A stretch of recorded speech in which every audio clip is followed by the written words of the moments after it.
What is up, everybody? Welcome here to Pop Culture Philosophers. Welcome to another edition of Horrorfest. That's right, it's Halloween week. Yesterday, we celebrated in the AM by releasing our mystery movie review, which was Zombie. Fable had it right, so I hope you checked out that movie review. If not, check it out. It's on the channel right now. But right now, we're about to talk about Salem's Lot, the 1979 CBS TV miniseries by Tobe Hooper, directed by Tobe Hooper, but the novel, of course, in the 75, it was done by Stephen King. With me tonight, we've got Stephen King aficionado, the Mario Micro Master Mutant Master Mario Mutant Stephen Salem's Slot King Brooks. Hey. How are you doing, Brooks? Pretty good. I thought I'd change things up and have you come in first. Since I'm never the first guy to get introduced. Stephen King is right up your wheelhouse. What is this? Well, first of all, Stephen King is your wheelhouse. You've read a lot of his work, including Salem's Lot, and you were literally, for the first time ever, I think, the first person that showed up after me tonight. Just so you know, everybody. We also got the man himself. It's Dylan from Dylan's Comics. Man, I thought I was the Stephen King aficionado, but I'm glad to see Brooks is a big fan of his work as well. That's awesome, dude. Sure is. You are both my Stephen King bros. In fact, both of you have, like, individually have read more books than me and the Jalangsta Gangsta combined. Facts. So much facts. I read it. I read some of Dark Tower. It's about as far as I've gone with Stephen King.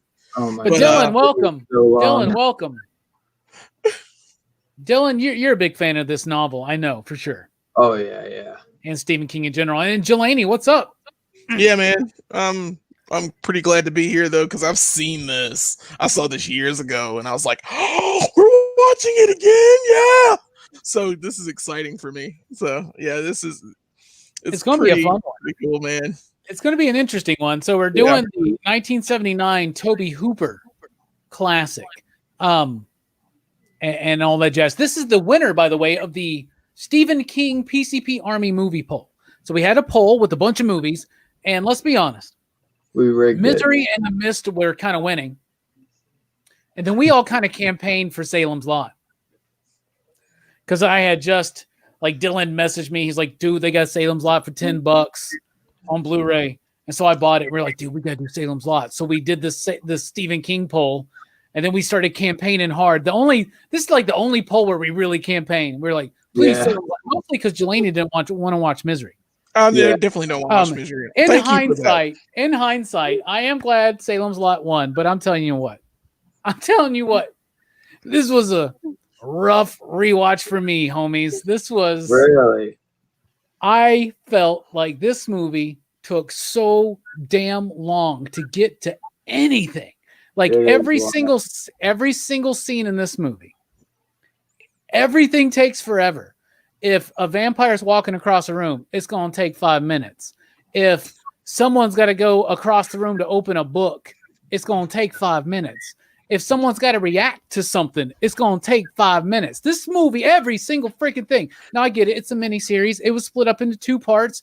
And let me tell you what, the first part's rather boring. It sets itself up like Twin Peaks, and it's all right. But you introduce all these characters that ultimately wind up being nothing. Now, I have read this book. This is one of my favorite Stephen King books. One of the few. I have read more than Jelani, but I love this book, and I love how it goes back into that gothic horror. Now,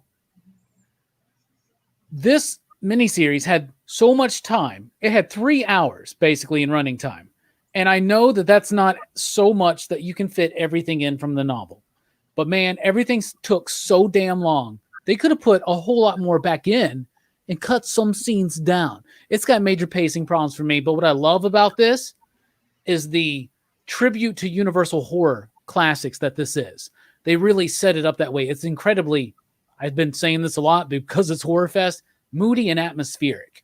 The makeup effects are awesome. The vampires look so amazing. They're some of the best looking vampires out there. But it's just wrapped around this like cheeseball made for TV shit, right?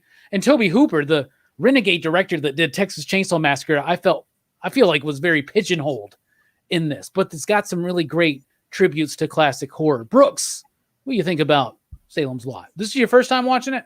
Yes, it's the first time I've seen this one. And like I have read the book. It's one of my favorites too. I think it's one of Stephen King's best. I think, and I think a lot of what the series kind of suffers from is it kind of stays too true to the book in some ways. Like especially like the whole subplot. Like there's subplots that just don't have any real purpose. Like the whole dude catching his wife cheating. Like what did that amount to? Nothing. It's like one of those chapters you'd read in the Stephen King book that's just there kind of just to set the tone, like to show you kind of like what life is like in this place, you know? Kind of was like, oh, look at all the evil shit that goes on behind closed doors stuff, you know? But in the context of the series, it's really pointless because you don't get the internal dialogue of the characters, you know? Yeah, and I think that it definitely suffers from that. I get that they're trying to spend the first half of this building up this town and these characters because that's what the book does, right? Yeah. But the book does it so that you actually care when they get got or when they get turned. But in this one, it just felt like they gave too much time to certain. There's a weird echo going on. Does anybody else hear that?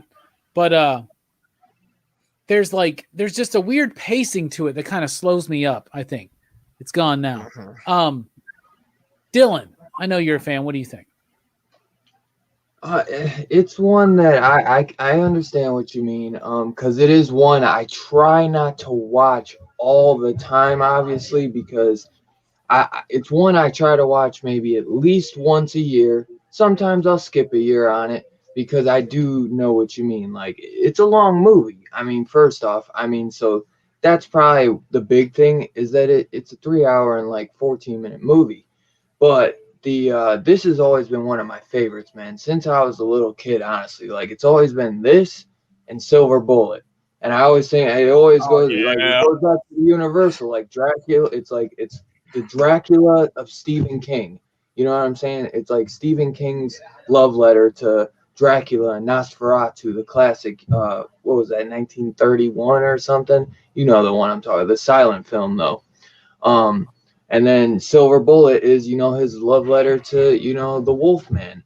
But this is a book that I've always loved. And I'll always remember, I was always a big fan of yours, Robbie, before I got into doing YouTube.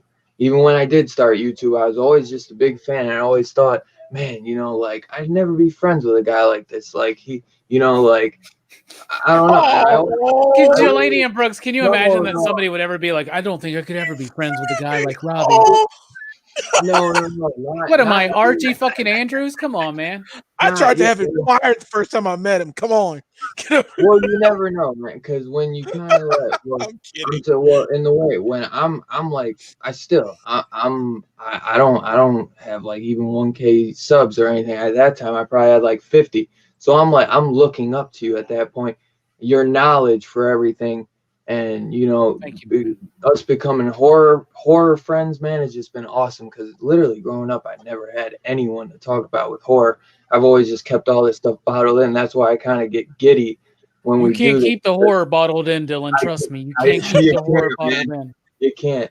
But I always remember when our first live stream, when we just both pulled out our copies of Salem's Lot. So I've been trying to talk to you about this one. We are Salem's Lot bros, man. This means a lot to me and Dylan. I'm glad that Brooks says it's one of his favorites too, because I never hear anyone talk about this. I think it's one of his best books. Everybody always kind of poo-poos it a little bit because it's his second one, I think, after Carrie, maybe. Yeah, it's one of his early works. I always like his earlier stuff, though. Me too. Yeah, his earlier stuff is the strong. I mean, if you really look at the, Carrie. Yeah, Carrie's like really good. Carrie, the very first one he ever did, and then Salem's Lot, Shining was early. The first Dark Tower book is fucking early, Yeah, the Gunslinger was one of his early. Shining. The book is so Dylan. Finish out your thoughts overall on the. But yeah, so I like the build up with the characters. I like all the characters, to be honest. I love, the creepy graveyard guy. I'm a dog guy, so I love, I hate when his dog dies. I love like the guy, what's his name? He's in all the Happy Madison films, but he's cheating. He's the one cheating with the hot girl and the drunk, and he's got the gun in his mouth or whatever. And then the vampire takes him when he's running out. So I think that's Oh, the first Fred Willard? time. Is that You what his talking name is? Let me see. Yeah, Fred Willard. He Oh, passed Fred. away. Yeah, Fred Willard. Yeah, when I was watching this movie, I was like, "That's I remember Fred he was Willard." in it. I forgot that. I forgot he was in that. Yeah. He's recently passed away, so yeah, Yeah, he that's did. sad. That's sad. Mhm. Yeah. And also, it's one of those small town Stephen King movie adaptations where I always love the small towns. The thing is with when I was listening to the audio commentary, it's one where the book is everything with King. His books are so big, so they wanted to try to give you that build up with the town and the characters. And maybe as it's aged, some of the characters you could take out, like even like the teacher one. I kind of don't, I kind of like, I'll feel bad when he's having the heart attack, but I kind of feel like that could be left out because it's kind of him and David Soul just bonding because it's his old teacher. But I guess it's that town where everybody knows everybody kind of thing. You know what I mean? So they feel like you gotta kind of build up the town. But I do wish it had more scares and more it's not really gory. Obviously, it's kind of more that Hammer film style. It turns I away. wish it had more. I really like when I watched, like as a kid, I remember I thought there was so much more, Nosferatu. I call him, he's like my Nosferatu because that's what I grew up with. I didn't really grow up with the silent film as much. But it's I wish there was a little bit more of him, and I kind of hate to see him get kind of killed so easily too. They kind of just, take him out pretty easily. But I do love that the movie has such a soft spot for me, but I totally understand what you mean. But I do like the build up, but it's one you gotta make time for because it's 3 hours long. You know what I'm saying? I spread this over 2 nights. Jelani, what do you think about the revisit in the film overall? Yeah, I did the same thing. I watched it over 2 nights. I only watched the first half, and then like it was still trying to run through to the second part, and I was like, I can wait. I watched the other half, and then I watched the other half when we did our last video.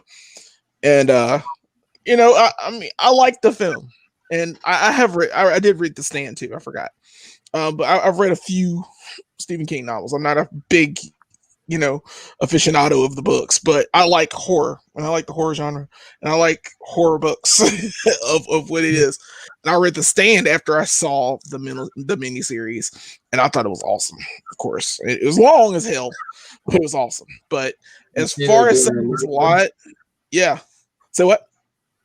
They're doing a new Stand. They're bringing this. They're doing. I think it's an 8 episode or 10 episodes of The Stand. Yeah.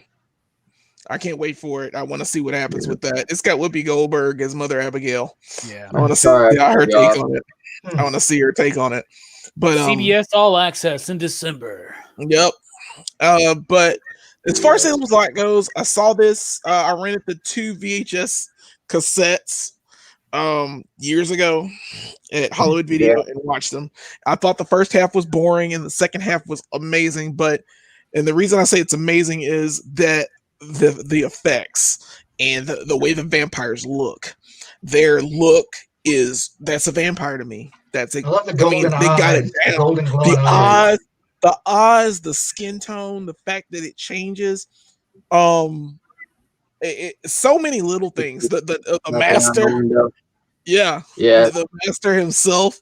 How he's fucked up teeth. He's messed up teeth. His entire look when he raises his arms with the cape. Oh my god!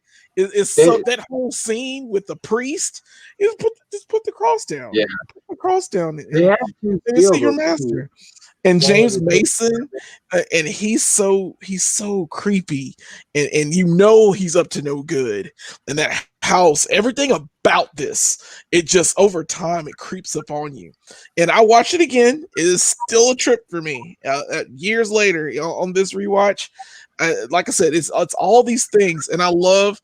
I know we're probably going to get into our favorite characters. I'll talk about my favorite character later, but there's someone in this film that I feel really bad for, and it's kind of, you're going to be surprised. Well, I guess you're not going to be surprised. Well, we'll get to that, but we're going to get to that. But I love this film. I mean, I love this miniseries. It is slow. It does the cheating wife. is kind of a weird subplot because nothing comes of it after the door slams that I saw that I wasn't paying attention to. Maybe. Well, it shows them leaving town. I think. Yeah, but other than that, I was like, why was that a thing? The whole Fred Willard love triangle, other than Fred Willard dies, doesn't really mean anything. It was just there to fill time, I think. Even though it was a good build up for something, I thought someone was going to get turned, and they did, or and it just didn't work out that way. But yeah, overall, I mean, I like the film. All right, we're getting to character talk, so let's go ahead and talk about our favorite characters. To me, there's a lot of cool characters in here. I think the characters are stronger in the book, and I think they're all kind of two-dimensional versions of themselves. Like, one of my favorite characters in the book is Father Callahan. Now, maybe that's because I've been reading the Dark Tower books, in which he's a prominent factor in some of the later books. But I remember liking him, but he's basically not used in this. So I'm going to go with Kurt Barlow, the Master, just because he just looks freaking awesome. Now, he's played by Reggie Nalder. And as I'm looking at the Wikipedia page, I noticed that in the miniseries they did, like in 2004, right? It was Rutger Hauer, right? Mm-hmm. Of the Rutger Hauer Power Hour. But now I'm seeing that Doug Bradley played Barlow in 95. Was there it's a radio drama. It's a radio drama. Yeah, that's Doug Bradley. That's Pinhead. That's pretty good. Yeah. But he's got little to do.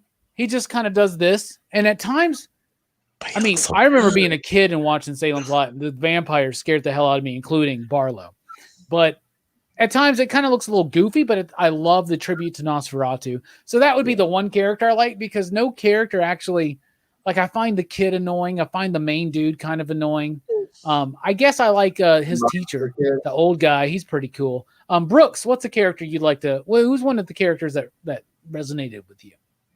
Oh, Straker's the one that stands out the most for me. Really. Mason.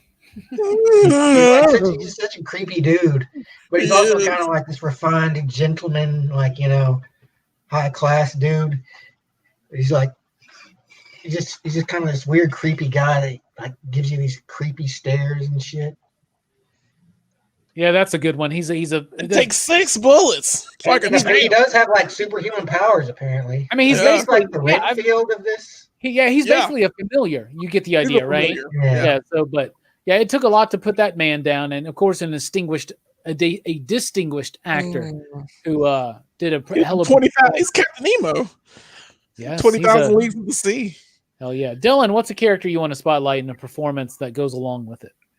I'd say, man, I don't think any of you guys would say it, but because this one thing about it is there's not really, besides the Master, not a lot of the characters where I'm just like, I love them so much. Like, they're all just, good and, like, they do what's necessary for the story. None of them really stand out. I guess David Soul's he's the best besides the Master, but I'm going to say the Marston house.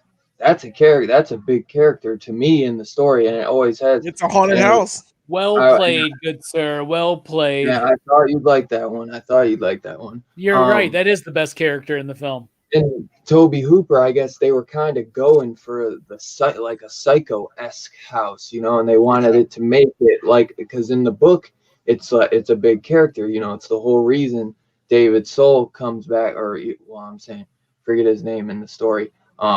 It's the whole reason he comes back to the town to write the story about this haunted house that scared the crap out of him as a kid. And I love it. It really is like a beautiful looking house, and it is that is one of the best. Like, just that intro scene with that music,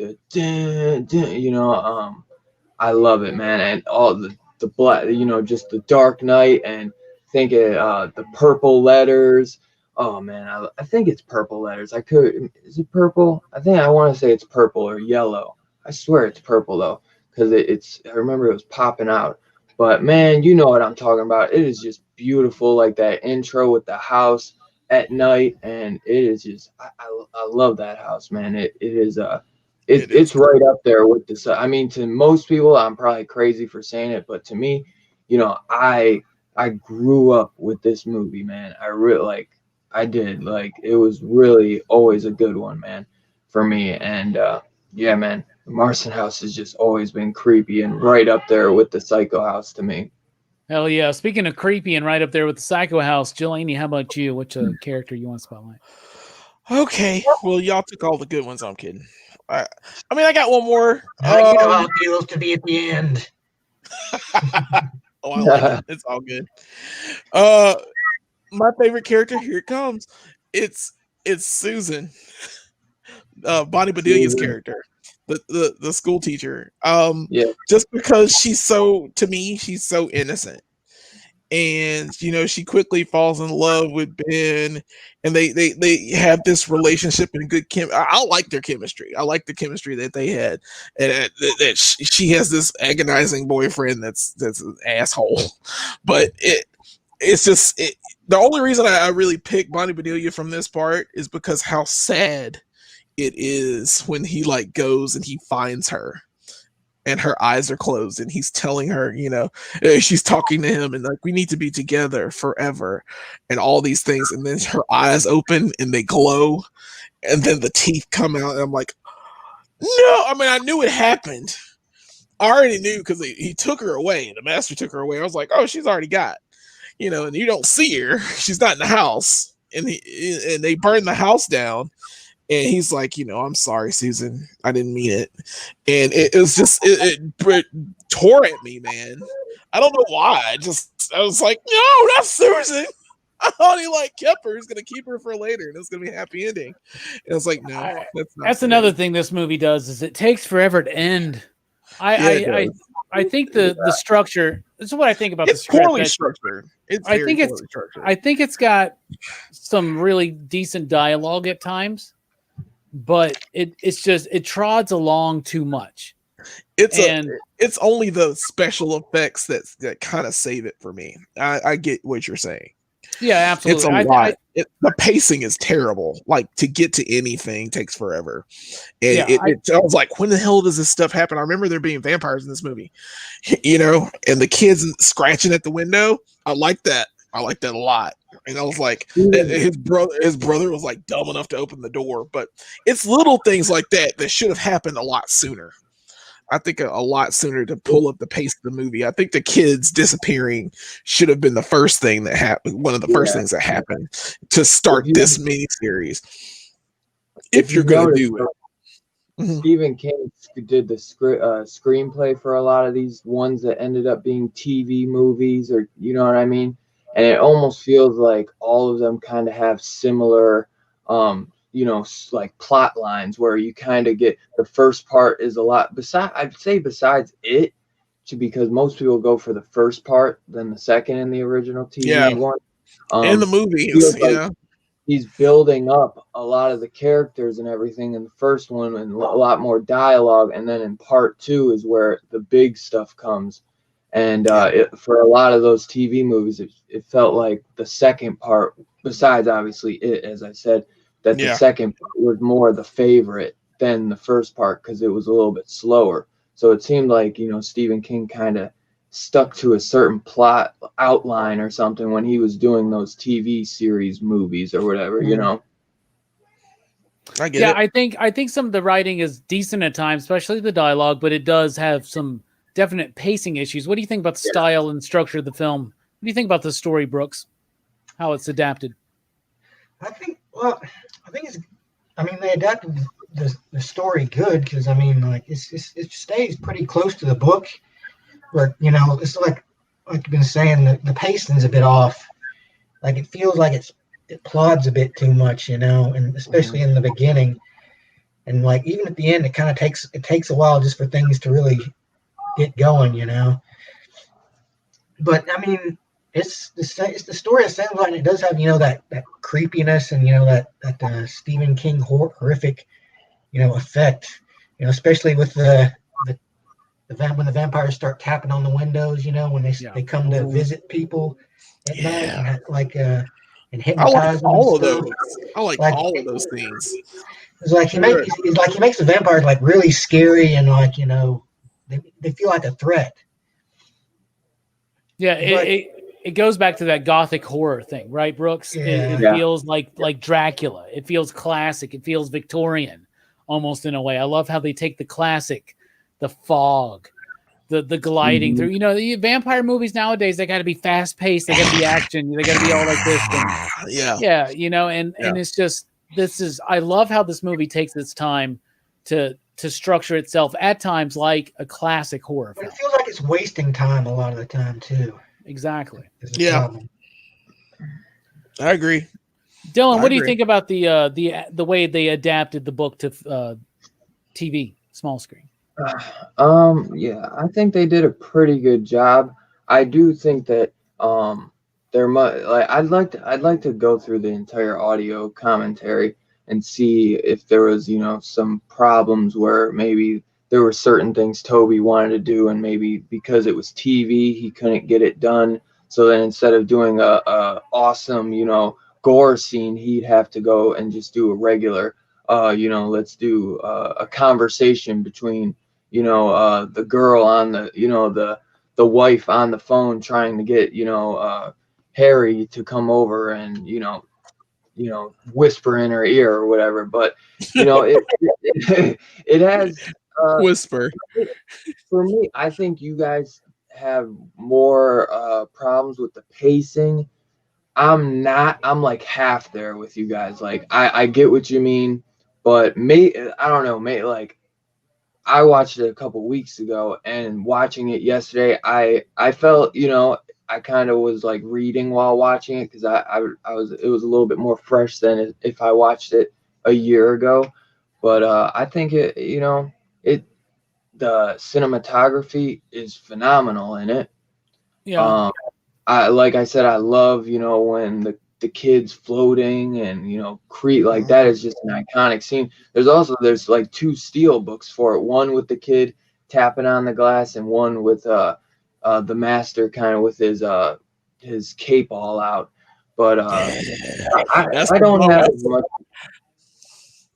I think the book is still better, but I do, you know, it being like sometimes I almost forget it was Tobe Hooper that did it, because it almost like when you see the effects and how, you know, the master set up, that's Tobe Hooper all the way.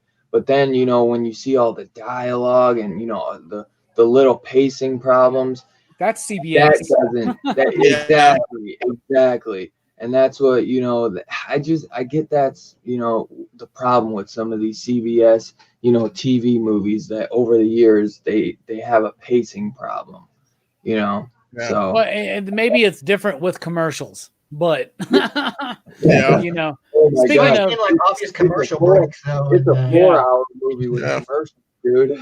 yeah, no kidding. Speaking of better without commercials, Dylan, you've already chatted, so I meant Jelani. Jelani, final Great segue, thoughts? What man. do you, anything to wrap up with the idea about the story and the structure? Well, I mean, yeah, since I didn't read the book, I can't really compare the two, but I mean, yeah, for me, still, I'm sorry, it's just, yeah, it's kind of slow in a lot of parts. It gets to, and I know that they're trying to build up, but I don't think they built up efficiently. There's a way to do it efficiently. And yeah, the TV format Fable, yeah, you're absolutely right, dude. It is very limited, and we could have gotten so much more if this was like a movie or a 2-part movie or a 2.5 hour long movie, which they didn't do back then for real for like this type of film. Yeah. But I think it needed some more just oomph for it. Like I said, the characters are okay. But the fact, man, I cannot stop going back to it. These vampires, man, bruh, that they could keep me up at night. If I was a kid and I saw this as a kid, I'd be up, and vampires would trouble me. Because I wouldn't be dumb enough to open the window. Though. I'm like, say I'm on. Well, second you're in a trance, right? That's the idea. And now you're getting into the next topic. So let's talk about that. The special effects in this film are really great, especially for 1979 made for TV movie. This is where the movie shines. This is where I think the movie is really why it has the staying power that it does, because most people recognize that they've never really quite adapted Salem's Lot adequately, right? But we all kind of hold on to this film because of the way the vampires look. They look amazing. Those eyes, the fangs, the way they move, the way they sound. Mhm. Tobe Hooper does a great job, and you really feel, like Dylan said, the biggest impact of Tobe Hooper on this is those scenes with the vampire. They are truly horrific, and they are rooted in that universal style, like we were just talking about last week with the Wolfman. Like the fog at the window. It feels like Dracula. I love it. What do you think about special effects in this film, Brooks? Well, they're good. I mean, for the time, like I still think they hold up pretty well. Like especially the stuff on the vampires. Like it looks really really cool. Like the eyes and the teeth look really good, and Barlow looks like he looks really good. He does have kind of like he seems a little too bright sometimes, but I think that's probably intentional because I want him to pop, on the screen. Do you, by the way, love how he kills that kid's parents just by butting their heads together like it's the Three Stooges novel? It's like a Three Stooges act. I think they're knucklehead. dead. I think they're dead. Like, yeah, they're dead, kid. Yeah. Dylan, what do you think about the special effects?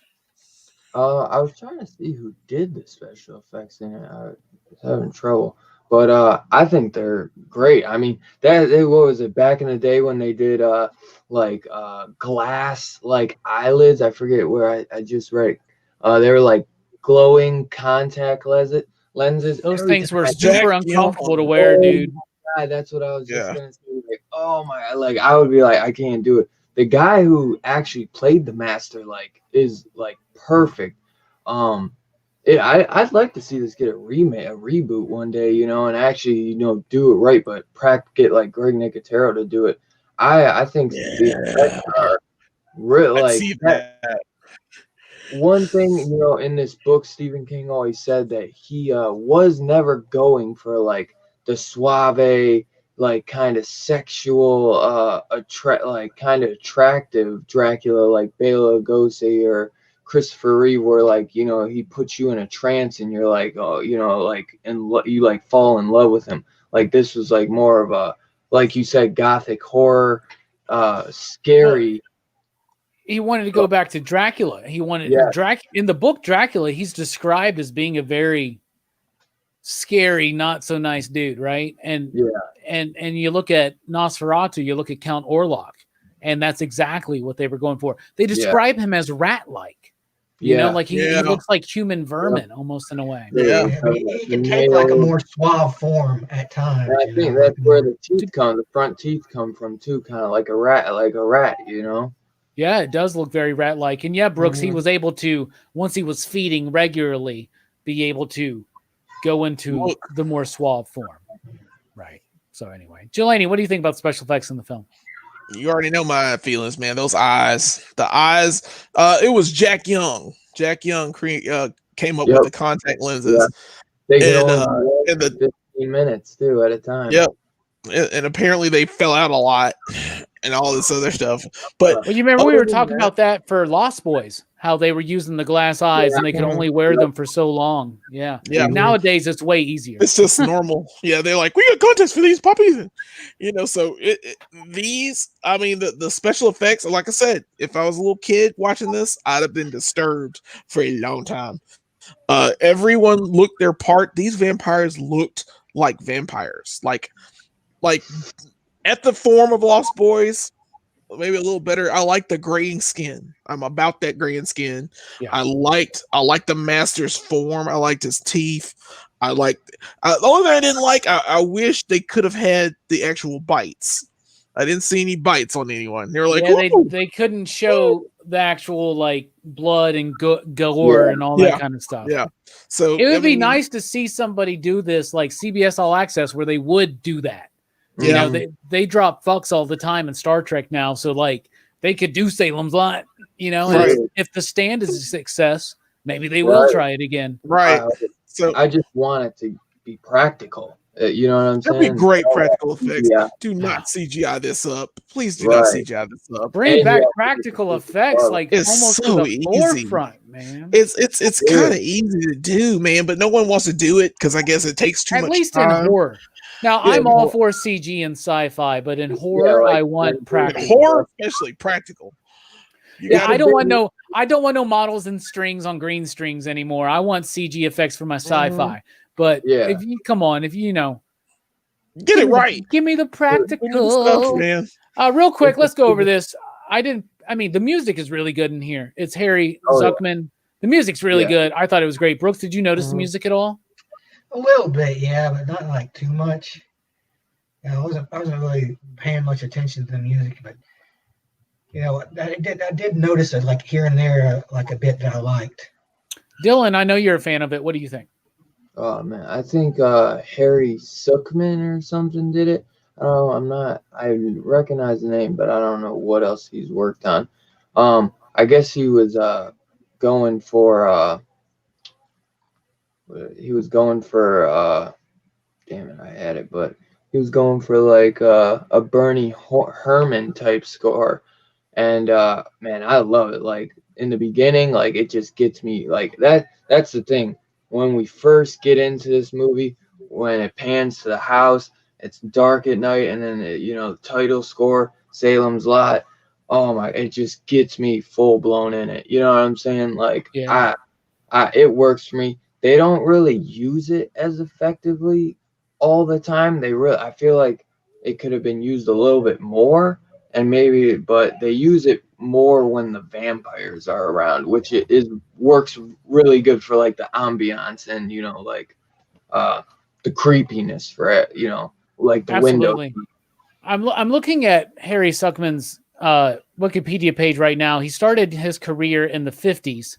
He did some basically B movies. Then he went into TV, including Bonanza. He was the composer of Bonanza from 69 to 72. And the last thing he is credited for is Salem's Lot, bro. Really? So, like, way to go out, I guess, right? Heck yeah. Delaney, what do you think about the music in this film? Yeah, man, it's creepy. It's atmospheric. It's right where it needs to be. Yeah, like you were saying, Dylan, it goes well when the vampires appear. The music does amp up, and you get that suspenseful feeling from it. I didn't notice it through the first half of the movie, just because it's people talking about stuff and things. It's just soap opera music in the first act, right? The first half of the film, so. Right. But the music when the vampires show up. Yeah, those moments when the vampires, that's where this whole thing shines. Mm-hmm. Like, give me a cut, cut all the human shit, cut it all down, and give me all the vampire shit. Give me an ultimate vampire cut of this film. It's like those Godzilla movies. Brooks, what do you think this movie's trying to say to you? Well, I think it's about it's kind of like Stephen King does this a lot. How the kind of the darker side of the small town, and how this corruption kind of just so easily seeps in and changes things, and nobody notices until it's too late. And he has that kind of way of how evil is very subtle, and it kind of just it kind of moves in, and when you're the good guys, like the heroes in the Stephen King novels are always the odds are always stacked against them, because it's pretty much usually them against the world, because the villain or the horror is in that inherent darkness inside of humanity itself. Yeah, it's even systemic in society, and I think you're spot on with that. That's one of the big things about this story in particular, and a lot like you said of King's work, is about the corruption, the slow corruption of the small town and at large society as a whole. Dylan, what do you think this movie is trying to say? The story in general. Parts of me think it's Stephen King is like the Ben Mears of the story in a way. Him growing up in a small town and Maine, or and there might have been, I almost want to say there was some creepy house that made him think of the Marston house when he wrote this story. I can't remember for sure, so don't quote me on it, but to me, man, it's really just like a love letter, like vampire movie to the silent film Nosferatu. What it's trying to say, I'm not so sure. I get Brooks kind of hit it on the nail. It's hard for me to think on that one. Sometimes I remember I told you before. Sometimes I'm not always the best at seeing what a movie's trying. You're great, Dylan. But like, think about this. Think about the flip side of it. Think about what this movie's speaking on: the fear of the outside influence. Yeah. Right. It's also mentioning something about that. You know, and I think that's pretty cool. It's also mentioning something in a very Twin Peaks type way about suburban life, you know, or small town life, however you want to look at it. Like, you know, they all act as if everything is normal. It's like Mayberry, right? Mm-hmm. But really, the horror was already there. People are lying to each other. People are stealing and thieving, and, you know, things are not already right there. And it makes it easier for this evil influence to kind of infiltrate the community, right, Dylan? Yeah, definitely. Because all that craziness is going on before they even come to town, and that house is supposed to be evil before then. For you know, that's the evil house that nobody really talks about, and they just kind of, you know, that I guess that's David or Ben Mears' biggest thing. He's like, is evil a part of the house, or maybe evil is, you know, part of the whole town, and it's just kind of infected everybody. Where you know, nobody wants to talk about it, and they just kind of let it slide and keep it like the town secret. Absolutely, Dylan. Spot on, profound. What about you, Jelani? What's this movie trying to say? Oh yeah, I was going to ask too. Were people disappearing, or did James Mason show up like as at the same time Ben did? Because I know when Ben started showing up, all this stuff started to happen. Like he was the catalyst. They purchased the house like before he got there. Okay, so he showed up. He got there, he asked about buying the house, but they said it was already sold. Yeah, it's very Dracula. This whole thing, like the buying of the property and all that kind of stuff, and setting everything up. Man, I'm surprised they don't have Ola Barlow on a ship. You know, like killing everybody. And everybody's dead there. Like he's the only one that showed up. Yeah, he's the only one that came with all these copies. Yeah. The sheriff ends up looking up Ben, all the new people that came. Ben, Barlow, and then his partner. I forget the partner's name. Yep. And basically, because he's trying to figure out, because he knows if he's, you know, if it's somebody, it's got to be one of these three. Right. They just came into town. Mm-hmm. But I mean, what it's saying to me, sadly Brooks nailed it. It's basically the corruption of this town and the evil of this town that is overlooked while actual evil is going on. It's nuts that this town didn't notice that, you know, the people are just dying and falling out and coming back to life, and no one's doing anything about it. And even the sheriff leaves town. It's just he can't handle, you know, vampires. I mean, I guess no one could. But he was the smartest one, bro. I'm sorry. I'm out. Here's a gun. Deuces. Actually, that would have been me too. Like Salem's line. Could be on these vampires. Yep, I can attest to fucking Castlevania, dude. You nerd. I can attest to the fact that Jelani would be asses and elbows in Salem's Lot. Gone. Maybe gone. The second I would have found out, if I found out there were vampires, unless it's two pit bulls randomly attacking, then he'll fight his ground. I stand his ground. I don't understand it. I'll see this. I'll say this. I come at him in the daytime like you're supposed to. I'd have burned that. I wouldn't have gone down to the thing. And if I would have gone down to the bottom area, I'd have just burned it.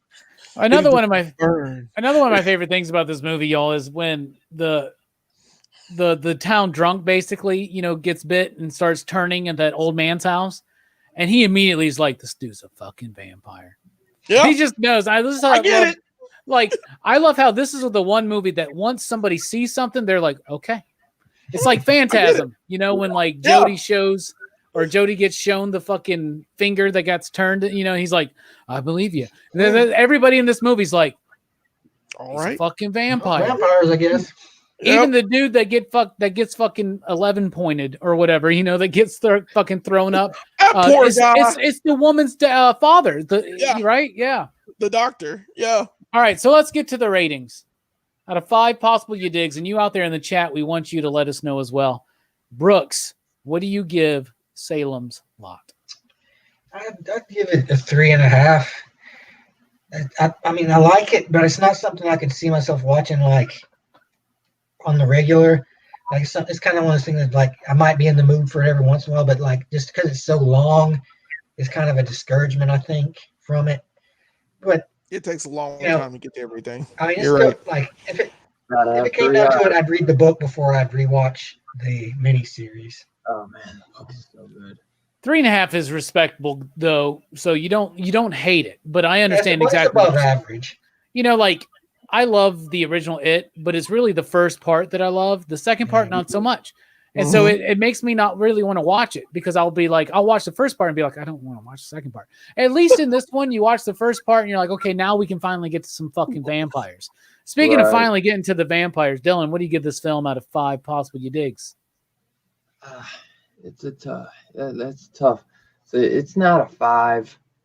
I almost want to give it a 4.5, but I think a respect. If I'm gonna be a little critic, I guess a 4. See, I think Brooks is kind of right on the nail, 3.5. But nostalgia, I've always been a fan. The movie just means a lot to me, you know. I'd give it a 4, a solid 4. Okay. If I'd be really fanboying, I'd say 4.5. But I'm gonna be a critic today and be stern with it. You're gonna reel it in just a little bit. Gotta do it. I gotta professionally. I gotta reel it in and be little professional. But I'll give it a 4, and I think that's solid, honestly. Gotcha. What about you, Jelani? Well, I mean, this is the first time I've seen it in maybe 10 or 11 years. So I'm actually probably more than that. It's been almost 20 years. Oh my God. When we worked at Holiday Team, yeah, it's been almost 20 years since I saw it last time. That's showing my age too. So I've watched it and I enjoyed it then. And rewatching it, it is a little slow for me. It does have it has a lot of pacing issues. But the effects are amazing. These are vampires.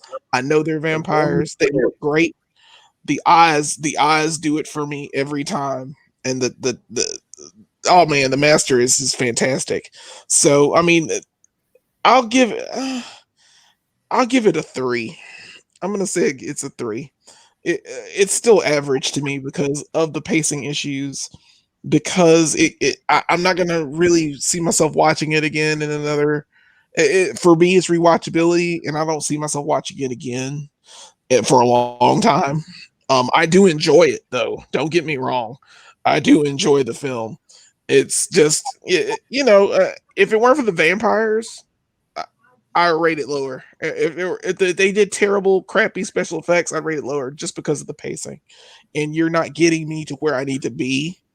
And I get it's the 70s, and I get that there are pacing things, but I've watched movies in the 70s too that have better pacing than this. Once Upon a Time in America, or Once Upon a Time French in Connection. The French Connection. There's pacing that you Suspiria, have to Halloween, Alien, There's so many things. Phantasm. Yep. A lot of them we've actually talked about this even Dawn of the Dead, which is a little bit long. Which is longer, almost as long as this film, but still holds up. I'm right there with you, Jelani. I give it a 3 you digs for the exact same reasons. It's got pacing issues. It's got character issues. But the vampire effects are so great. And I get that at times they are literally going for that Todd Browning, James Whale, Kurt Siedemech type style, like Carl Freund. They're going for that universal classic monster style. And it works at times, and at times it doesn't work because it's just 70s CBS made for TV shit. So it kind of is unbalanced because of that. Maybe one day we'll revisit the 2004. That one is kind of, I think, in the same boat. It kind of gets a mixed match of tones. And I don't even remember that one. Yeah, with Rob Lowe. Rob Lowe's in that one. And Rutger Hauer from the Rutger Hauer Power Hour. But I give it for 3. So 3, 3.5, and 4 for an average of 3.4. Let's just go simple tonight. 3.4. Let's just say that's an average for PCP for 4. So let's look at the chat. Twitch 13MP says 2. It's too slow and has too many pointless threads. It does have That a lot would. of pointless threads. That's exactly what Harvey. That's exactly what Harvey Dent said.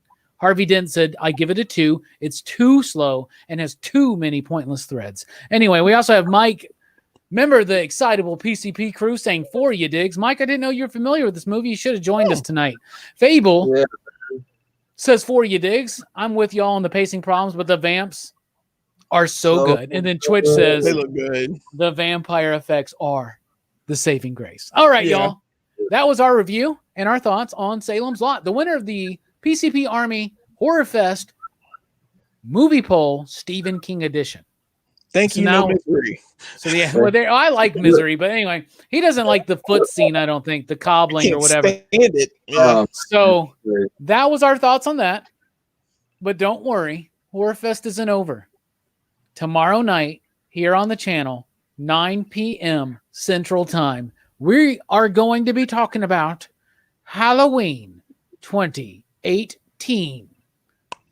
Co-written by Danny McBride, believe it or not. So we're going to be talking about that one.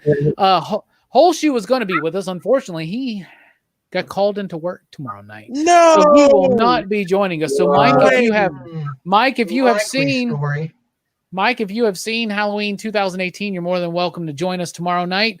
We got a late edition here. Herminio says 4 you digs for Salem's Lot. What's up, Herminio? What'd you say? They dropped like a 30-second teaser trailer for Halloween Kills today. I saw that happened, but I didn't get a chance to check it out yet. With the about that live. Yeah, but yeah, that's what we're doing tomorrow night. 2018 Halloween. Be here, and then 3 p.m. Central Time. That's in the afternoon on Halloween. We're going to be over at Dylan's Comics. It's going to be me, Dylan, and Jay Strick. I believe Brooks and Jelani are unfortunately promised to other endeavors, work mostly. But we'll be talking about Trick or Treat. So I'm super, super excited for that. So good. Mike, I'll let you borrow it, man. It's I have it. I'm sad, man. I'm sorry I gotta do it so early because I really wanted to have Brooks and Jelani come hang out with us. No worries, man.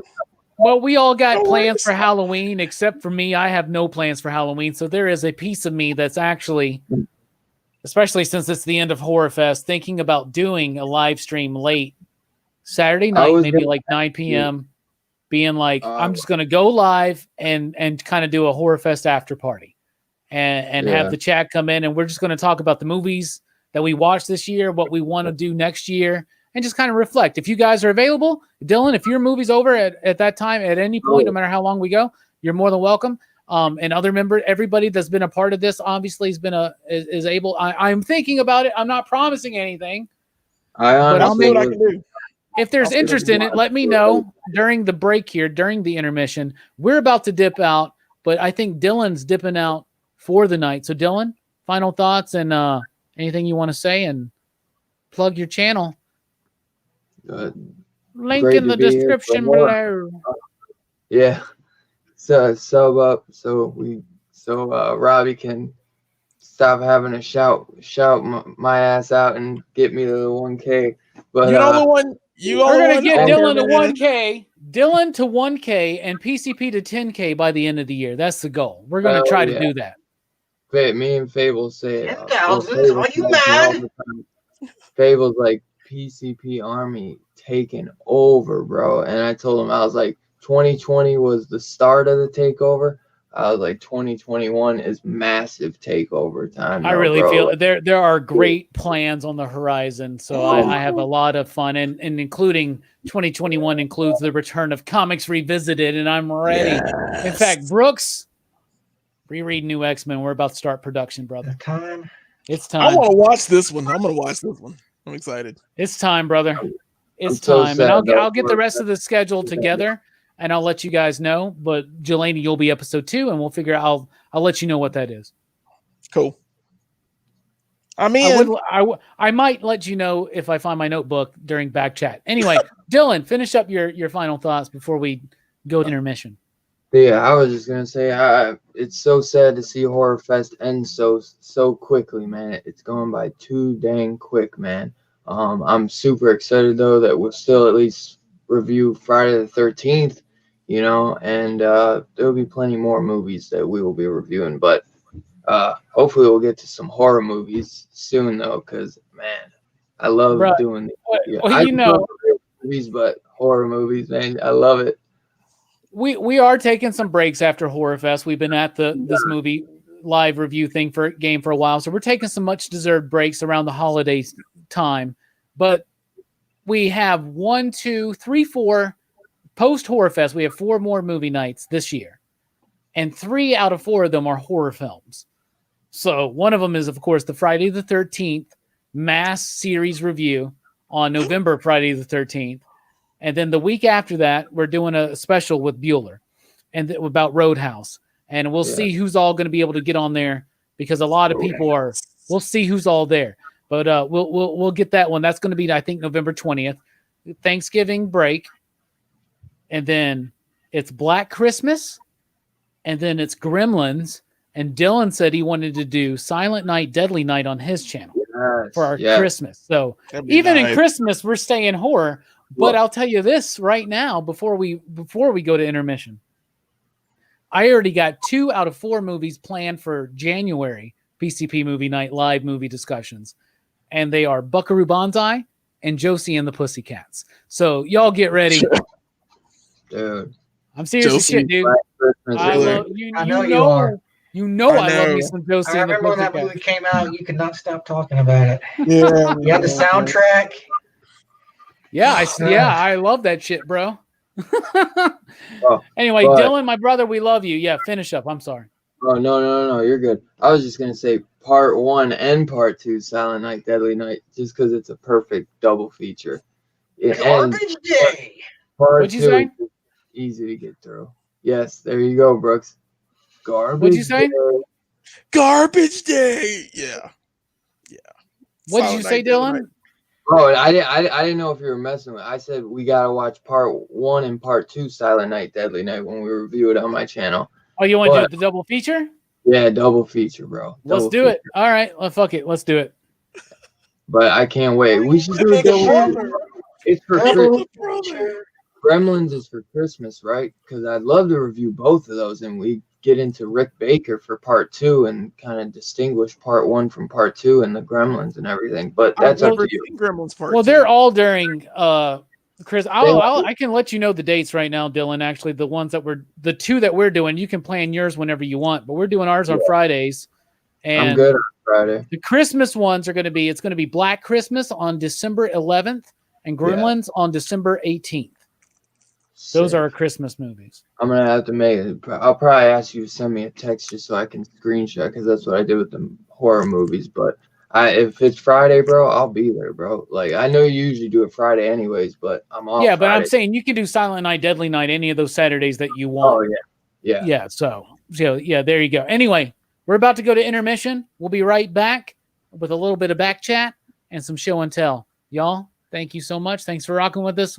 Like I said, we'll be back for back chat. Thanks, y'all.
Greetings, everybody. Welcome to PCP Back Chat. I am Rockin, Robbie Billups. That's Jelani down there. Brooks is running around in the background. You've been seeing that.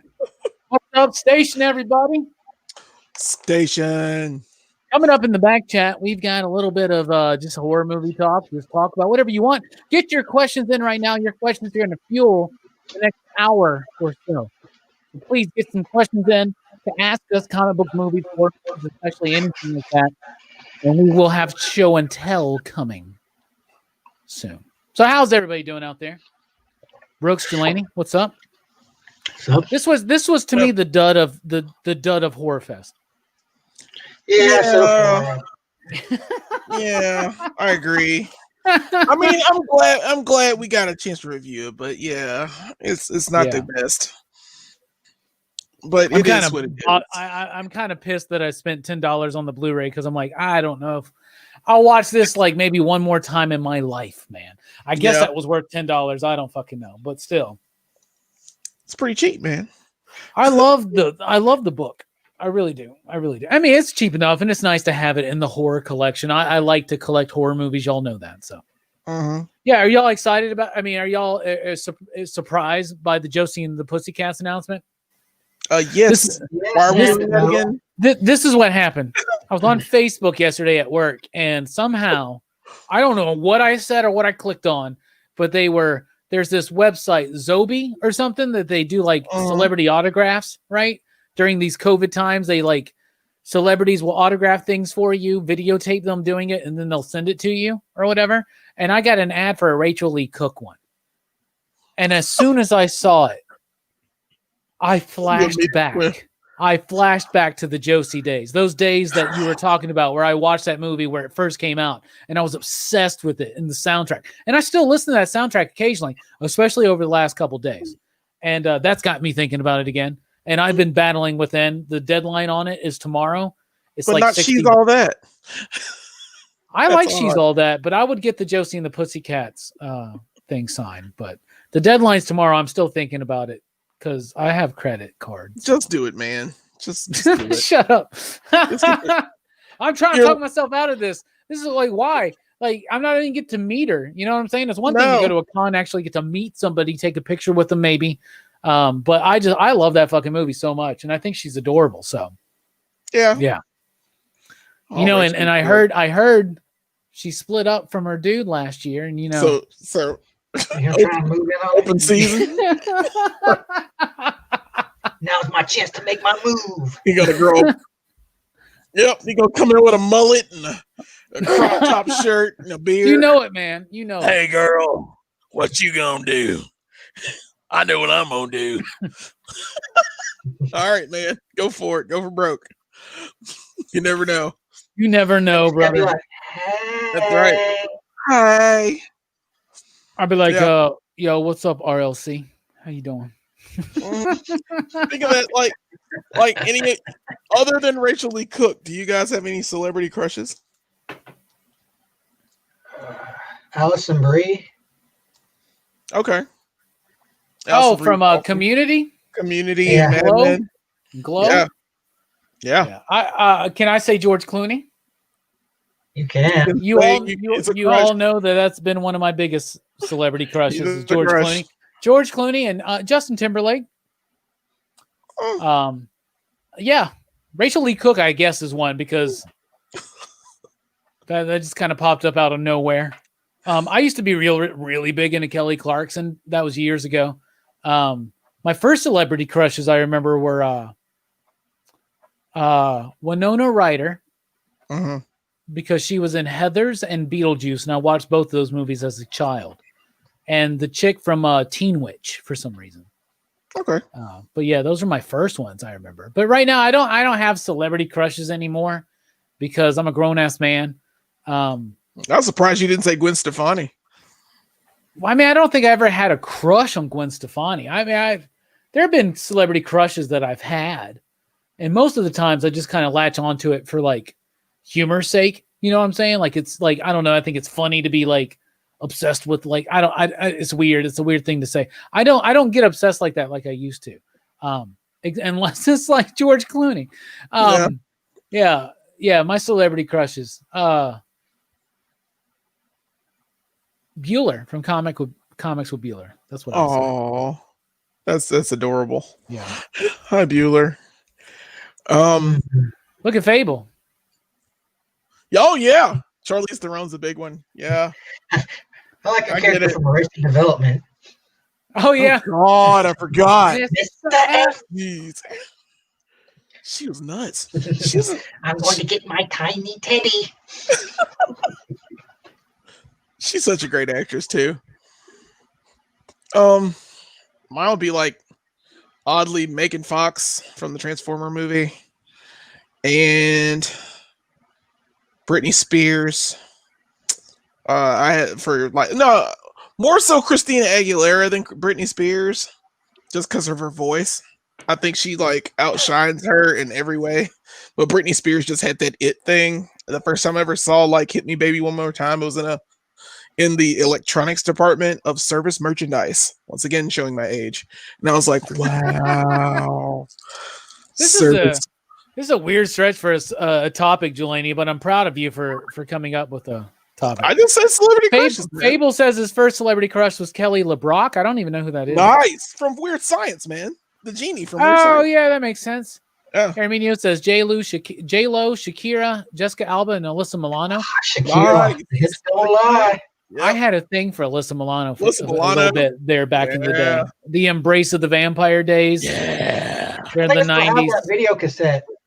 The one that I had back in the day? Yeah. Gotta I have had you, like a bunch of them on VHS. That's hilarious. That's hilarious. Yeah, I own that on VHS. I guess that's a Did guilty everyone- pleasure. Yeah. I guess that's a guilty pleasure. Yeah. Yeah. That's funny. That's funny as shit. I gotta find it now. I gotta go through all this shit, dig it up, man. Yeah, you gotta dig Yeah, it man. up and do it for show and tell. Bring it for show and tell tomorrow night, man. You gotta find it now. Having a surviving VHS of Embrace of the Vampire. That might be worth money on eBay, bro. You don't It even could know. be. Yeah. Like I have a bunch of VHS. She wanted that like, shut down. away. Yeah, she like pulled a bunch of like clips and shit off of the internet, didn't she? Of her from that movie and like Poison Ivy she or did, whatever. Because like her brother, she saw her brother saw her on the internet or something, and she's like, "Nope, can't have it, can't do that anymore." So she shut that down. But yeah, it happens. Yeah, Kim Kim Basinger. Yeah, I remember being very young, liking her, Cindy Crawford. my stepmother That is kind an of stuff. alien. That's what got me for her. Oh yeah, my stepmother. Yeah. That's a good one.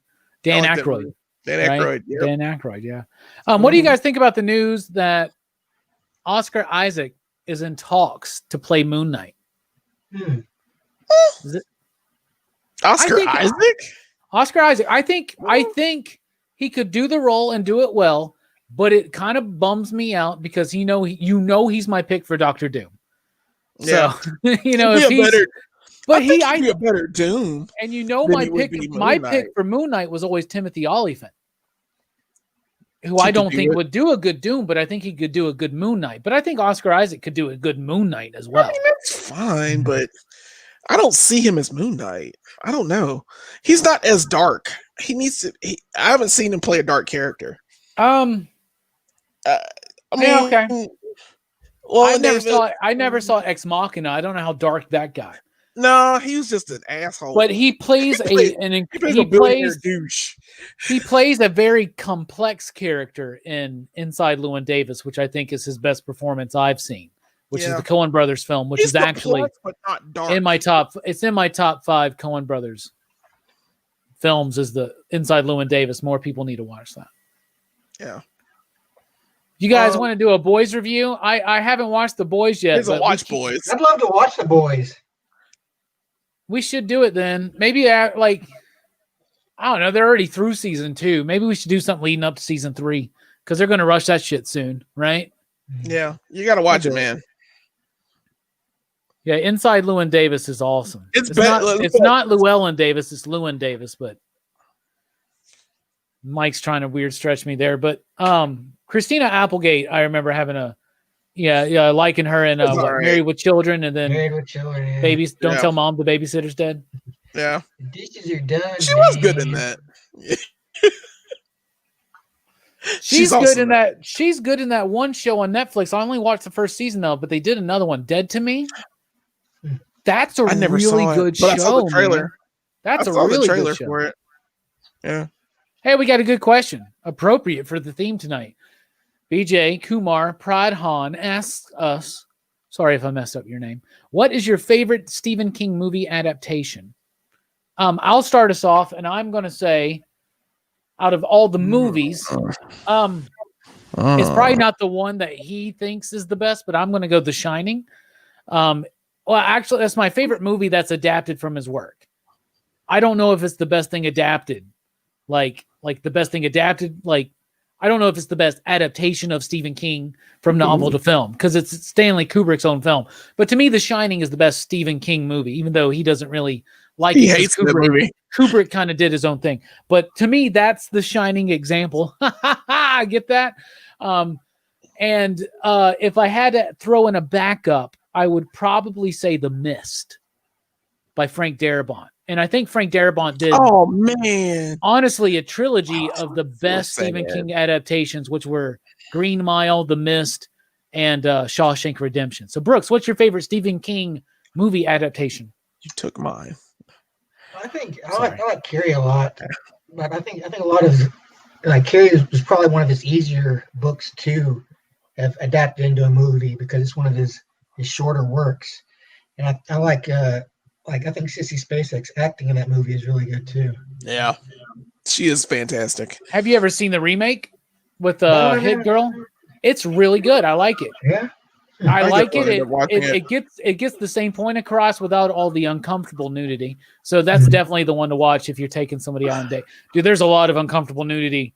At the very beginning. At the very beginning of Carrie. I'm sorry. I'm so sorry, but like high schoolers, like I don't know. It just makes me uncomfortable. It does. American Pie doesn't, but that one does. I don't know. It's weird.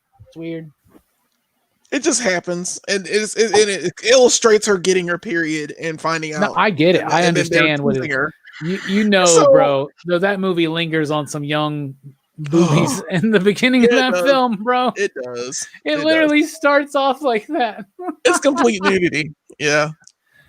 But we just highly reviewed a film where a pretty much nude woman goes down and gets in a tussle with a shark and a zombie. So yeah, who are we? And one where a woman is strapped to a table while a dude uses his severed head to eat out her pussy to try to eat her. Yeah, yeah. He doesn't actually do it, bro. Boobies. He does grope them boobs for a while though. Jelani, what's your favorite Stephen King movie adaptation? You said it. It was Shawshank Redemption, man. Oh, yeah. Shawshank Redemption is awesome. I mean, there were too many good movies that year. It was 94. So I think so. Yeah, 94, because it was Forrest Gump and Pulp Fiction that were all together. And I was like, oh, man, they should all win the Oscar. Of course, Pulp Fiction should have won. But Shawshank Redemption is like by far for me like his best adaptation. It is because I pegged him as a horror writer, and the fact that he wrote this film or he wrote this book to get to that film, and it's so amazing. All the characters in it are fantastic. Everything about that movie just screams, oh, it's amazing.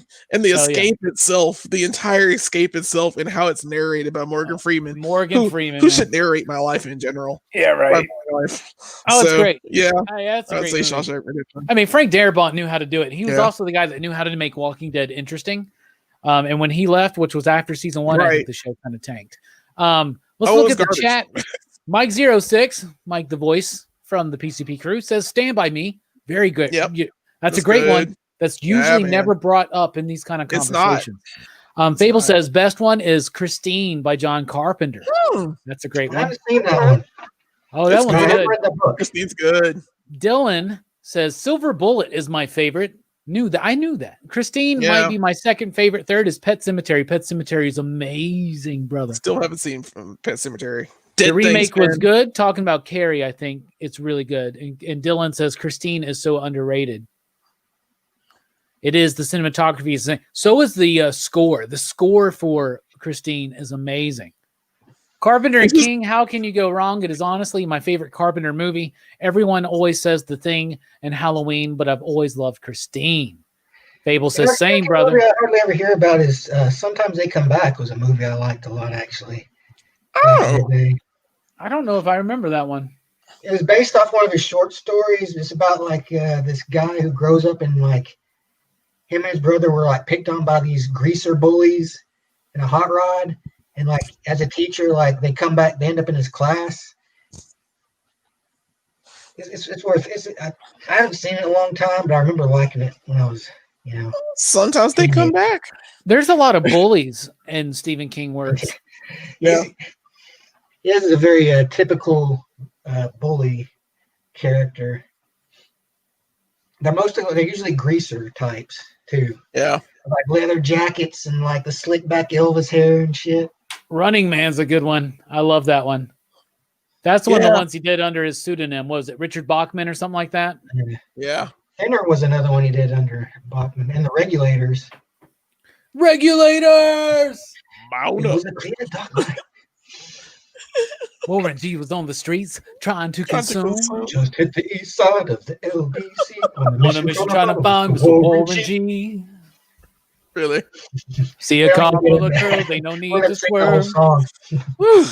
We could do the whole song. I can't believe they taking Warren's wealth. Well, they took my rings. They took my Rolex. I looked at the brother, said, "Damn, what's next?" Damn." We could do that whole song. It could be done. Why not backtrack? If you know, like I know, you don't want to step to this. If you smoke like you smoke, then you high like every day. And if your ass is a buster, 213 will regulate. Do do do do do do do do. Bum bum bum bum bum bum. Rest in peace, Nate Dogg. Rest in peace, homie. That whole hook and everything was written by Michael McDonald, right? Yeah. Okay, forget love and rockin' and roll. I can't forget. I will never be the same. It's weird when you hear that because you're like, man, I want to hear this, and immediately I'm going to listen to Warren G. Yeah, it's that awesome. whole like I don't think that this album gets like everybody talks about these monumental hip hop albums. They talk about NWA, in words with attitudes. They talk about Public Enemy. They talk about Wu-Tang. They talk about Tupac, Doggy Style, The Chronic by Dre. They talk about all these Warren G, Regulators, G-Funk era. That is one of the most banging fucking albums, and it still bangs today. It still bangs today. It is so West Coast. It is so LBC.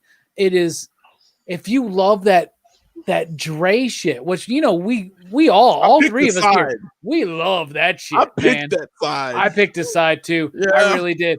To me, East Coast rap when I was growing up as a kid, as a teenager in the 90s, East Coast rap was always to me like just dudes rapping over a beat, and it always felt repetitive. But I always felt like the West Coast stuff was more melodic. It was more melodic. But no, there's storytelling on East Coast. I have learned to appreciate the hell out of East Coast. Okay. But I thought you were about to pull you were like, here it is. I was a big Death Row kid from 10 years old. Yep. Like, I'm serious as hell. Yep. For real. Good times, man. What about you, Brooks? What do you think is a monumental hip-hop album that doesn't get appreciated enough? And I would also say that Warren G's second album is better than most people remember. And so is his third one. And he's really, most of his albums are really good because they keep that melodic, smooth flow, man. And yes, R.I.P. Warren G. I mean, Nate Dogg. Oh man, it broke my heart when I heard that Nate Dogg was gone, man. Yeah, no kidding. Yeah, remember his solo album? Yeah. That 2-disc album, Ghetto Preacher? Yeah. Woo, so good. He has some good stuff. I can think of anything that's particularly I don't feel is like below the radar, underappreciated per se. Like, because most of the hip hop, like especially like when I was a kid, like the first big thing I remember was Chronic 2001, and everybody had that album. You can't say that album was underappreciated. Like I own 3 CDs of that. I don't that even know Eminem's why. first album, where like everybody had those CDs playing in their vehicles. Everybody. Dude, that It was is. when me and It Delaney worked is. at the theater. Yep. And we would like be Absolutely. cruising, man. Man. Cru- Live that we life, were son. we were living that life. We actually were living that life. Dylan God in dang the it. chat says Chronic 2001 better than the OG Chronic. Here in PCP, we ain't forget about Dre. Now I won't say that it's better than the first one. Chronic is good. And it's got I good don't- skits, but 2001 is better for skits. I mean, All right, skip that's alone, tough. man. That's tough for me, For man. me, Yeah, That's I think tough for me. 2001 is a little more meaningful to me, just because it was part of my upbringing, I guess. There's mine less was shit mine talking was songs Doggy in it. Style. Mine was Yeah. Doggy Style and Chronic. Like the The whole first Chronic. album, at least Chronic 2001, unlike the previous one, is not all about just dissing Eazy-E and shit. Yeah. Yeah, so at least there's that's all he that, did. and Ruthless Yeah. Records and all that shit. And so at least there's that. But Used I to don't be know, my like, homie. Used to what's be it my like? ace. What's it like when you hear bum bum bum bum bum, A little Bum, ghetto boy. or little ghetto Playing in the boy? ghetto streets. What's it like when you hear? Dre Day. One, two, With the 3 fucking into words. the the four. Yeah, you know it. Yeah, son. You know it, right? So I hold that holds a special place for me. And who can never forget? Hey, did what's his name done get at you yesterday? Who? These These nuts. nuts. That's Never Warren G. talk about that. That's Warren G. By the way, doing the D's nuts thing. These nuts. Oh shoot, man! Man, that's I all love my it. childhood. I love man. it. That's all of it. Murder Was the Case is a great Yeah. song, Fable. It is. I would disagree with Dylan, and I would not say it's the best song on the whole Doggy Style album. I would not go that far. It's a great song, but I would definitely think that, to me, it's What's My Name. That's the one. Yeah.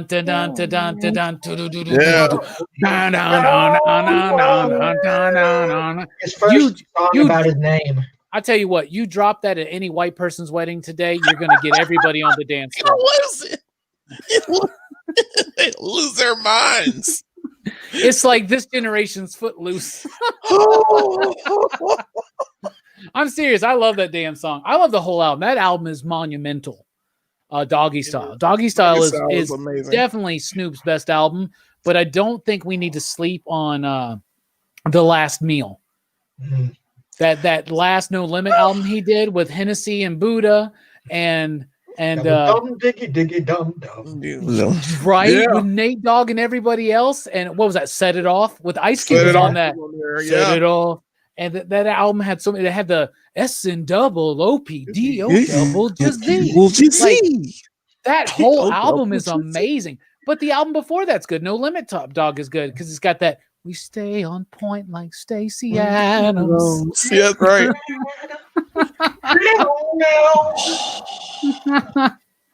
You know it, man. My God.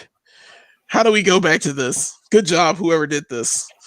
Yeah, well, how do we get on this whole thing? I don't know, but I love that we did. Dude, this takes me back to the days of the Chiba Nation. Yes, you know what I'm sir. saying? Yeah. We got some people talking about their favorite hip hop albums, man. So let's get into it. Wow. Mike says Tribe Called Quest, Low End Theory. Absolutely. Okay. East Coast. How about Oh, some you meat? might put it How East about Coast. some De La Soul, man? How about that? Okay. Dre Day's my joint. Though we got to shout out Fable and Herminio, obviously East Coast all the way, Yeah. because obviously that's where they're from. So that makes sense. Down here in the South, we had fucking Juvenile. But, hey, I and still love Master Juvenile. P. I love Juvenile and I love Master P. No, the South has got some good. I like Mike says, 36 Mafia. Outcast, ATL baby. Outcast. Yep.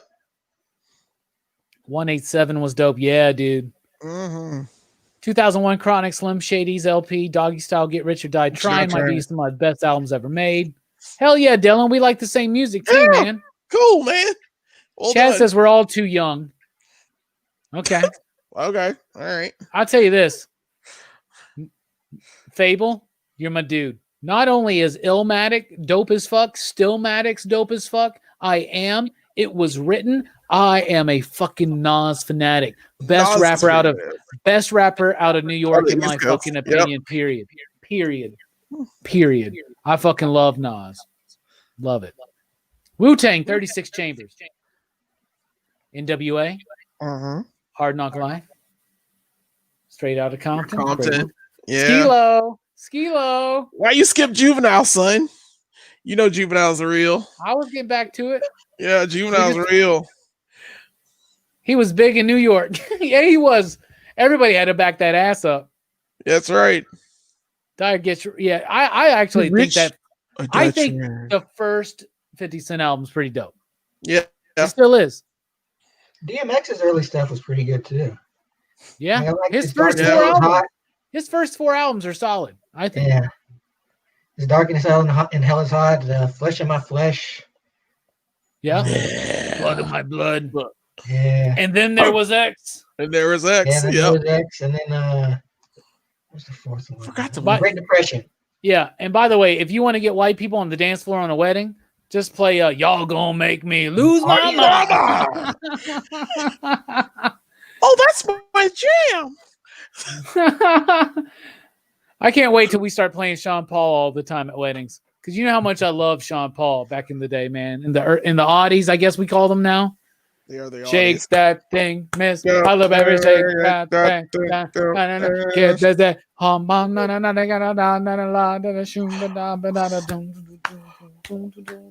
I love his shit. Man. Just give me the light and pass the job. No. I fucking love it. Wow. We Do you remember Nas? Okay, speaking of Beastie Boys, Mike, and yeah, check your head. You remember the song that Nas did with the Beastie Boys? I don't remember that. Yeah. Wasn't it Hip Hop is Dead? Wasn't that the song?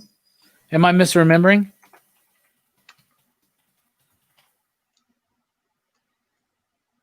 No, that's the whole Nas album. What's the fucking Beastie? Didn't Beastie Boys do a song with Nas? Jesus, what was it? I don't remember if they ever did that. I don't remember. Yeah, too many rappers, not enough MCs. That's what it was. We got too many rappers, not enough MCs.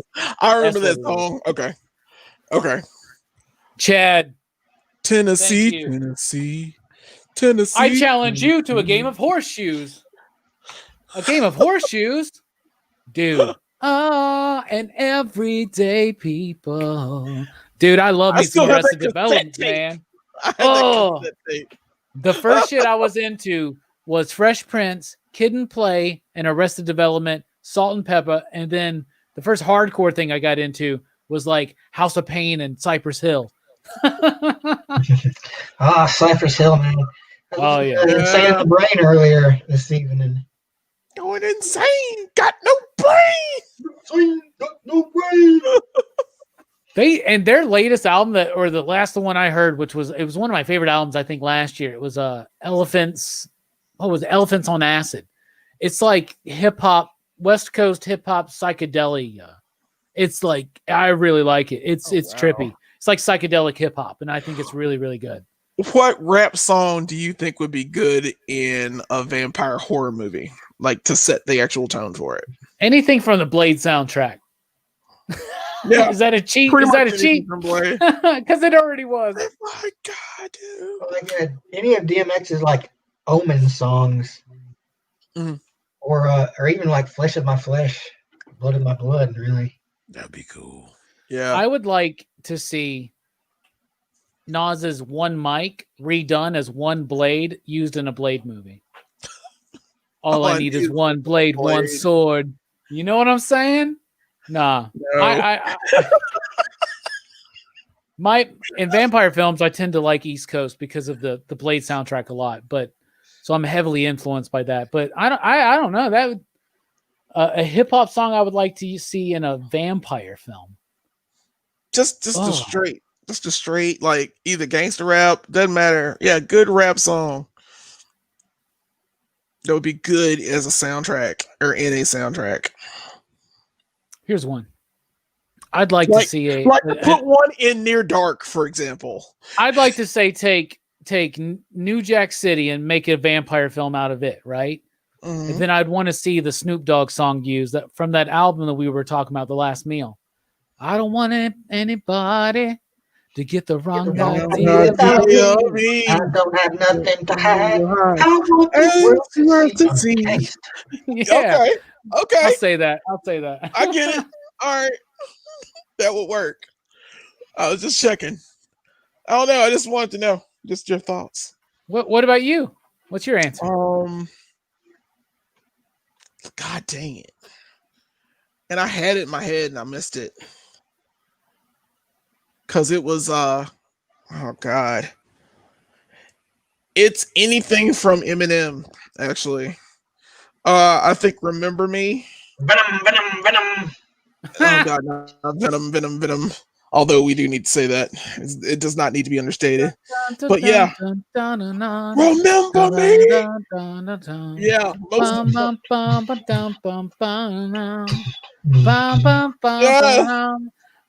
Remember Stan when it came out? Stan would work. I was like, this is one of the deepest hip hop songs I had ever heard. I was so naive. But it's still good though. Yeah. It's about a messed up fan. What you gonna do? Name's Steve. I like Eminem. Eminem's really good. So yeah. Do you know I love to sometimes go to his first album and listen to songs like As the World Turns and Rock Bottom and hear those songs that weren't popular. I loved his first album. I loved his second one too. I remember we used to listen to that album all the way through, all the time. Yeah. The first one? We would just put that album on the CD player, we'd drive around and listen to the whole thing. I don't know why this world is turning. I wish it was stopping. Let me off right now. Yes, man. That shit's so good. And then you remember what was it? It's just me and you or whatever, the one with his daughter or something like that. And he goes Eminem wouldn't be able to be a star today if he came out with that shit today, I guess. Not at all. Where he basically had the skit of him murdering his wife in the middle of it. Yeah, no kidding. Yeah. No, I thought the Marshall Mathers LP was really good too. The second one. He's a little more bitter in that one. Yeah, and I feel like more angry and less humorous, I guess. His first album is definitely more grounded because it's about what he was experiencing at that time. And those songs are so good, like those ones that nobody talks about. Like it's Rock Bottom. And they got enough to kill. When you want something bad enough to steal. When you feel like you've had enough to hear because you're mad enough to scream and you say enough to tell. Yes. See? Easy. It was just the two of us. Yeah, that's right. 87 Bonnie and Clyde. 97 Bonnie and Clyde. 97. Think about that, y'all. Jesus. Wow. I graduated in 97. That album came out in 98 or 99, I think. It was my senior year.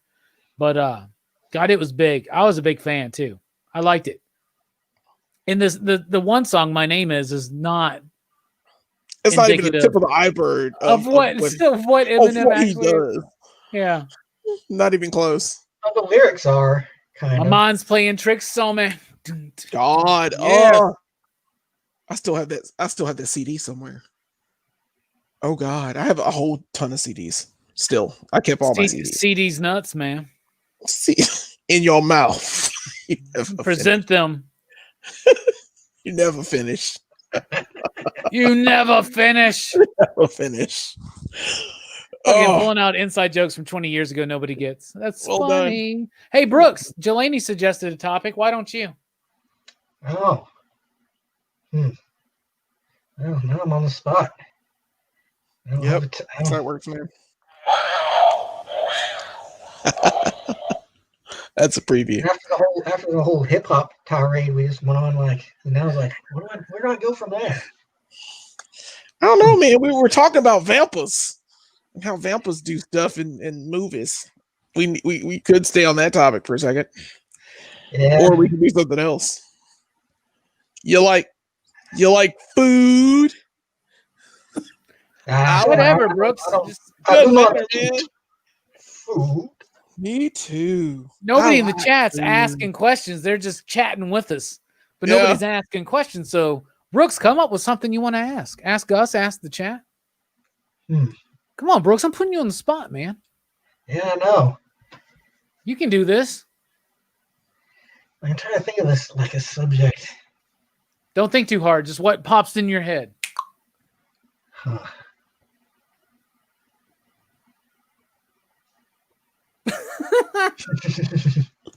2 hours later. Bruce is like, I'm just frozen in place. uh, Is he like drool dripping down from my face? I would talk about X-Men, but I'm not. I haven't read my new books this week. And there's only one Ten of Swords book this week. Stasis. What'd you think about it? It's pretty good. I mean, it's still building up to some stuff. Yeah, we're getting all the swordsmen together, More aren't we? info on these Araco guys. It's pretty cool. I'm liking it. The fight's not going to happen till Destruction, I think. Yeah. Or maybe the fights will be like a little snippet of the fights. Like we'll see like each sword bearer's fights in the chapters to come, and then the ultimate like showdown, culmination and destruction, right? That's what we'll see, right? Because you know Saturn is not just the glorious host that she presents herself to be. Is she? Is she a brand new character, by the way? What? No. She's I've from never like seen Saturn. she's from Excalibur days, bro. That's why. Like the old Excalibur team. Yeah, the whole other world, all that shit, man. Yeah. Okay. I never read Excalibur. Chris Claremont, Alan Davis, bro. Get it together. Act like you've been here before, Jelani. I have been here before. That's my question, man. Yeah, you're an X-Men fan from the 90s. You haven't read fucking Excalibur or at least Wikipedia the fucking shit. Disgrace us all. You are a disgrace. Wah. That's why I ask questions. 20 lashes. Mike says, anybody listen to Atmosphere or Sage Francis? I've heard Sage Francis, never Atmosphere. I don't know who that is. I don't know either one of those things. Well, Brooks, you got a topic yet? 3 hours later. So like it's gonna be like the end of the fucking thing, and I'm gonna be like, oh, here we go. I got one. Halloween is in a couple days. So, what is your favorite historically? What's your favorite Halloween candy, Brooks? Like specifically Halloween candy? Candy you would get on Halloween. It'd be you can say Snickers if you want, like Snickers Fun Size, but that would be a cheap answer. Yeah, I wouldn't say. We're looking for something more tied into Halloween. Yes. Yeah, I always like the big Tootsie Roll logs that you get sometimes, you know. Oh, the long ones? Yeah. Okay. Yeah. Segments you could break off. Like that was my back in the day. Yes, I know exactly what you're talking about. Like some people talk so much shit about the cheap shit, but in the 80s, that's mostly what we got. That or fun size candy bars. That's all it is. And so like that's all it's supposed to be. I love the Tootsie Rolls that are like fruit flavored that you pretty much can only get at Halloween time in that one package that comes with Smarties and dots. You know what I'm saying? Yeah. I love dots, you know, and they get stuck in your teeth. I love it. And here's another thing. I'm going to stick up for it. You remember those like taffy fucking peanut buttery taffy things that came in a black or an orange wrapper that everybody hates? I fucking love those, man. And I'm pissed that I can never find them anymore. Thank everybody talks. This is what I want to say. Everybody talks so much shit about those. I can't find them. It pisses me off. Yet I can find circus peanuts whenever I want, which we all know is the fucking worst candy ever created. Well, so, stop just candy corn. Candy corn is the worst ever created. I like candy corn. That's just like eating like candles. This is what candles would taste like. Trust me, candles don't taste like that, bruh. I've tried it. Jelani, what's your favorite Halloween candy then? I was gonna say Snickers, but you were like, it's a cheap one, so I'm gonna go Reese's peanut butter. Now it's like any Reese's peanut butter, anything, any shape. The pumpkins then, so that it's any size related. Not the pumpkins. I'm not gonna go to the pumpkins, but sure, okay, pumpkins, because it's the same thing. Lame, just to be like, yeah, I know you like Reese's. We like candy bars. I like the Franken ones, the Franken cups. They're green at the bottom. Yeah, they are. Yeah, you brought them over. We tried them. Yeah. Yeah. I mean, they're same. They're just different colors. That's all. I see. So, I mean, I like peanut butter and chocolate. You can't ruin those things. And Snickers are the best because it's all the things. And I mean, yeah, my least favorite would be like candy corn and Peeps. And Peeps are only for Easter, but people eat Peeps.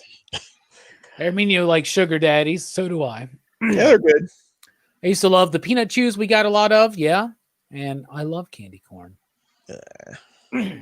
Sorry, Herminio, I disagree. But it's Candy okay. corn is kind of on the fence for me. Like, I think candy corn's all right. It's not like one of my first choice candies, but like I'm not gonna like turn down some candy corn. Somebody like, hey, here's some candy. I'm like, all right. I like that they have different flavors of candy corn now. Yeah. Like chocolate and caramel apple and all kinds of interesting things, s'mores and shit like that. I like that, but I haven't bought any candy corn this year. I mostly have bought Reese's pumpkins, and I bought pumpkin pie Pop-Tarts. Oh, Reese's Cups. And I bought a variety pack of fun size Snickers. Yeah. But I want to get the pack that comes with the Tootsie Rolls and the Fruit Tootsie Rolls and the Smarties and the Dots. Mm. I just love that typical stuff that you would get, like that you don't typically see. You eat a Snickers any time of the year, but you don't usually see Dots in stores. You know, you don't usually see those, like, they're kind of like Chica Sticks or whatever, but they're like, or white, and they have like the wrapping with the stripes on them. And what is that fucking talking? I don't know what you're talking about. I mean, I know what you're talking about, but that's later. Okay, man, weird stretch, but whatever, bro. Sweet Tarts? They're okay. Yeah. I like Sweet That's Tarts. pretty good. Yeah.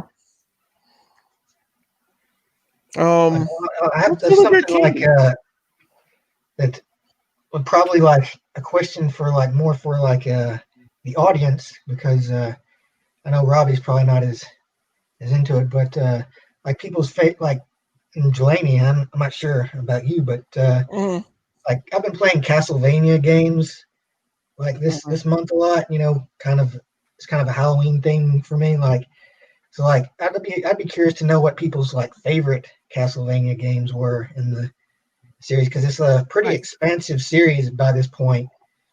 Like it started off in like the first one on the NES, like way back when, and nowadays That's right.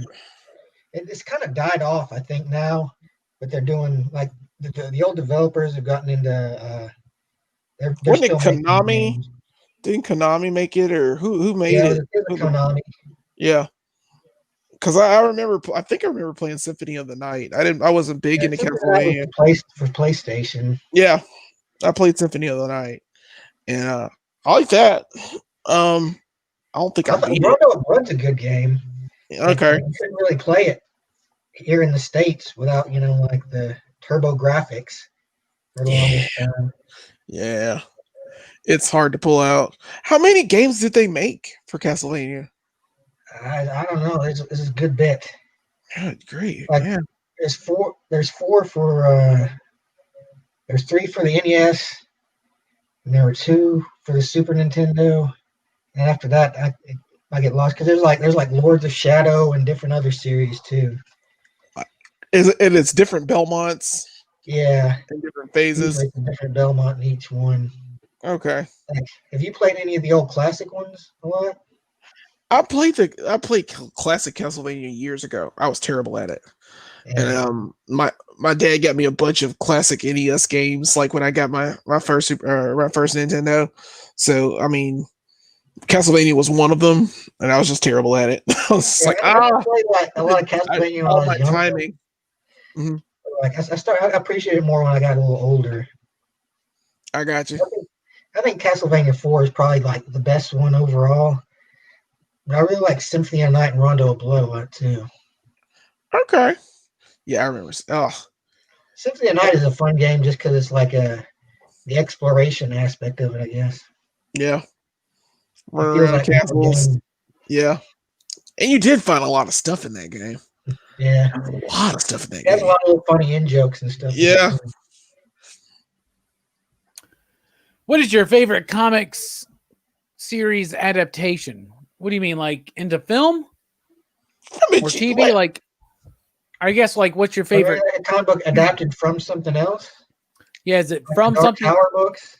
Yeah, is it a comic book adaptation or is it a film or TV adaptation of a comic book? Clarify, please.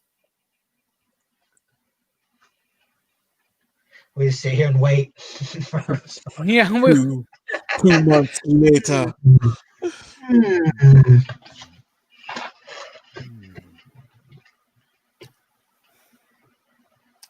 tomorrow night. Can you tell us about Last Ronin? I'm not going to spoil it or nothing, but I thought it was pretty decent. I thought it was okay. Yeah, I like the reveal.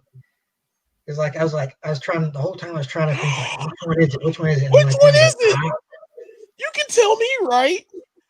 I haven't read it, you but want it to get spoiled? I haven't read it. I mean, I probably won't read it. I don't know. I just want to know which one it is. I'll put it in the The private private chat. chat? Okay. There it is. I knew it. Who is it? I knew it. I knew it. We were talking about this before, and I was like, yeah, I knew it. Because of so many different reasons. And we've already discussed them. So yeah, cool. I like that. That's awesome.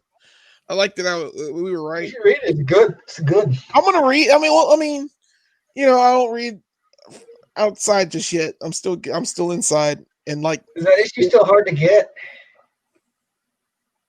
Yeah, it's hard to get for some people. Yeah, for sure. okay, For sure. Okay, so it's not out. I mean, it's not. I mean, it's out, but It came out this week, but dude, it was sold out a already. lot of people were. Yeah. Do you want one? Okay. I don't know if we have any more. I don't know if we have any more. That's fine. It's okay. Message. If you don't, it's cool. I don't work. I'm trying to tell you something. I don't work tomorrow, so message them tomorrow, and they can probably square you one away. That's not a big deal. That's not a big deal. I don't work tomorrow, man. That's all I'm saying. Mm-hmm. And I'm not working now, bro. But I guess, we just kind of have fun. Anyway, we're just gonna go into it because Fable says Daredevil is a really good adaptation. I think. Are you talking about the TV show? What's your favorite? Okay, let's just go with this one then. What's your favorite comic book, film, or TV adaptation? Meaning, I mean, he said it. What is your favorite film or TV show adapted from a comic book? It was Fable had it nailed. We've had this question before, and yeah, this was my answer: Daredevil, because it's the most complete. Like it feels like it had a beginning, a middle, and an end. It tells the story well. You get the villains you really kind of want to get. Season 2 is weak in parts. But Punisher kind of makes up for it. It should have just stayed all Punisher pretty much. But yeah, Daredevil is clean. Movie wise, I would say like the best adaptation. I'm gonna go with like 2. One would be the entire Marvel Cinematic Universe. I'm gonna lump them all together. I lump them all together because it tells the largest cohesive story that's ever been told on film all together. I'm just cheating and saying it's all of it. And the second one would be just for appearance, and it's not the story itself, but the appearance of it, and it would be Watchmen, the movie Watchmen, Zack Snyder's movie Watchmen. It looks great. The opening scene is probably one of the best openers I've ever seen of a comic book film, where that's accurate, but everything else is kind of slow and weirdly paced. But he's the one that kind of nailed the look and the style of an adaptation, the way it would probably look, but not the story. That's me. There you go. I'm done. What about you, Brooks? I think Thor Ragnarok is probably my favorite comic adaptation movie, because I think it really captures the character of Thor better than any of the movies. Like I like the first one a lot. I don't care too much for the second one, but the third one I think is like really it really kind of makes Thor, more of an interesting character.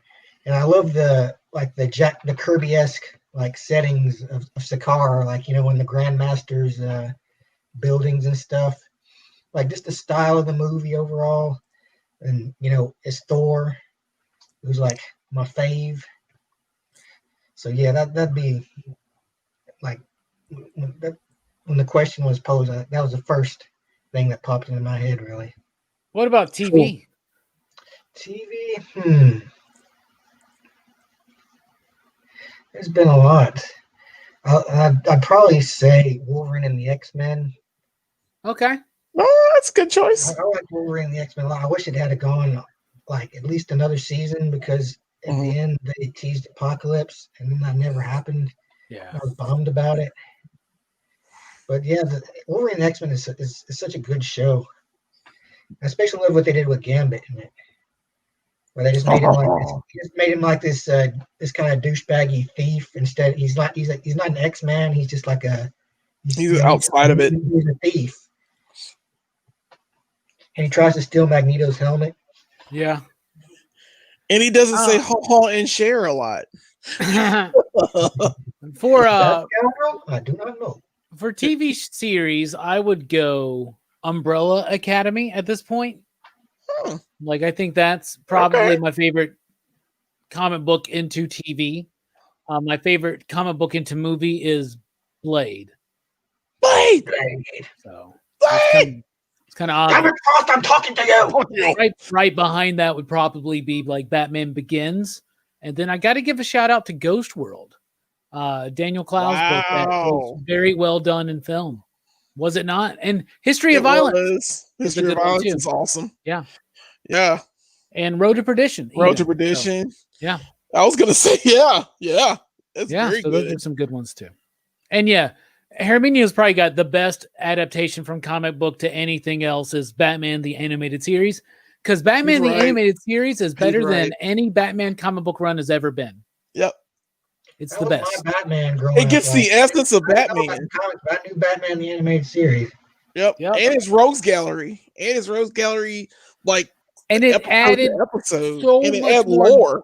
It added so much more like lore and nuance to characters like Mr. Freeze and Clayface, bro. They created Harley Quinn from it. I mean, who cares about that? But still, come on.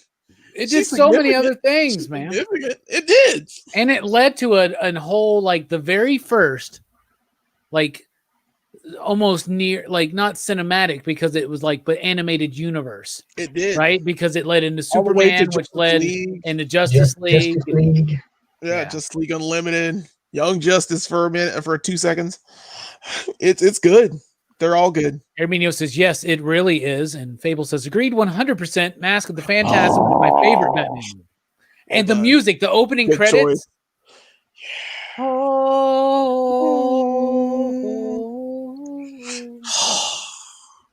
Yeah, I know you love Harley, Herminio, and that's fine. I like Harley pretty much nowadays. I actually liked Harley in Joker War. I'm liking her in Suicide Squad right now. And I'm loving her in the White Knight universe. So yeah, I'm actually kind of bruh. I remember going to the theater when it released. I didn't go on Christmas though, but it was only there for like a short time. I saw it at Madison Square 12. I definitely remember buying the clamshell VHS, begging to go along with my Batman 89 and my Batman Returns. They didn't make that figure because of spoilers, and then they finally made it. Oh, I've got that figure, the Phantasm figure. I love that figure. I had every single thing in that line. They redid Combat Belt Batman. They just gave him like a shiny costume or something. Nice. So good. Like there's a spoiler figure for Strife too. Like, didn't that figure come out before they wrapped up the Executioner song? Did it? I didn't know about Strife that. with the removable helmet. Oh yeah, with removable helmet. It is Cable. It did. Yeah, and it was. I know that there are other spoiler toys. Like there's the Dick Tracy one for Breathless. Yeah, Breathless Mahoney. When you find out that the blank is Madonna. Spoiler alert to Dick Tracy. Oh man, we just ruined Dick Tracy for everybody. Who knew? Typing in spoiler toys brings up some Transformers bullshit. So That's not going to work. So anyway, but I'm sure there are other ones, but those are ones I remember, like the Dick Tracy one. That's like the Dick Tracy figures are very easy to find. I have a lot of them already, thanks to Mike.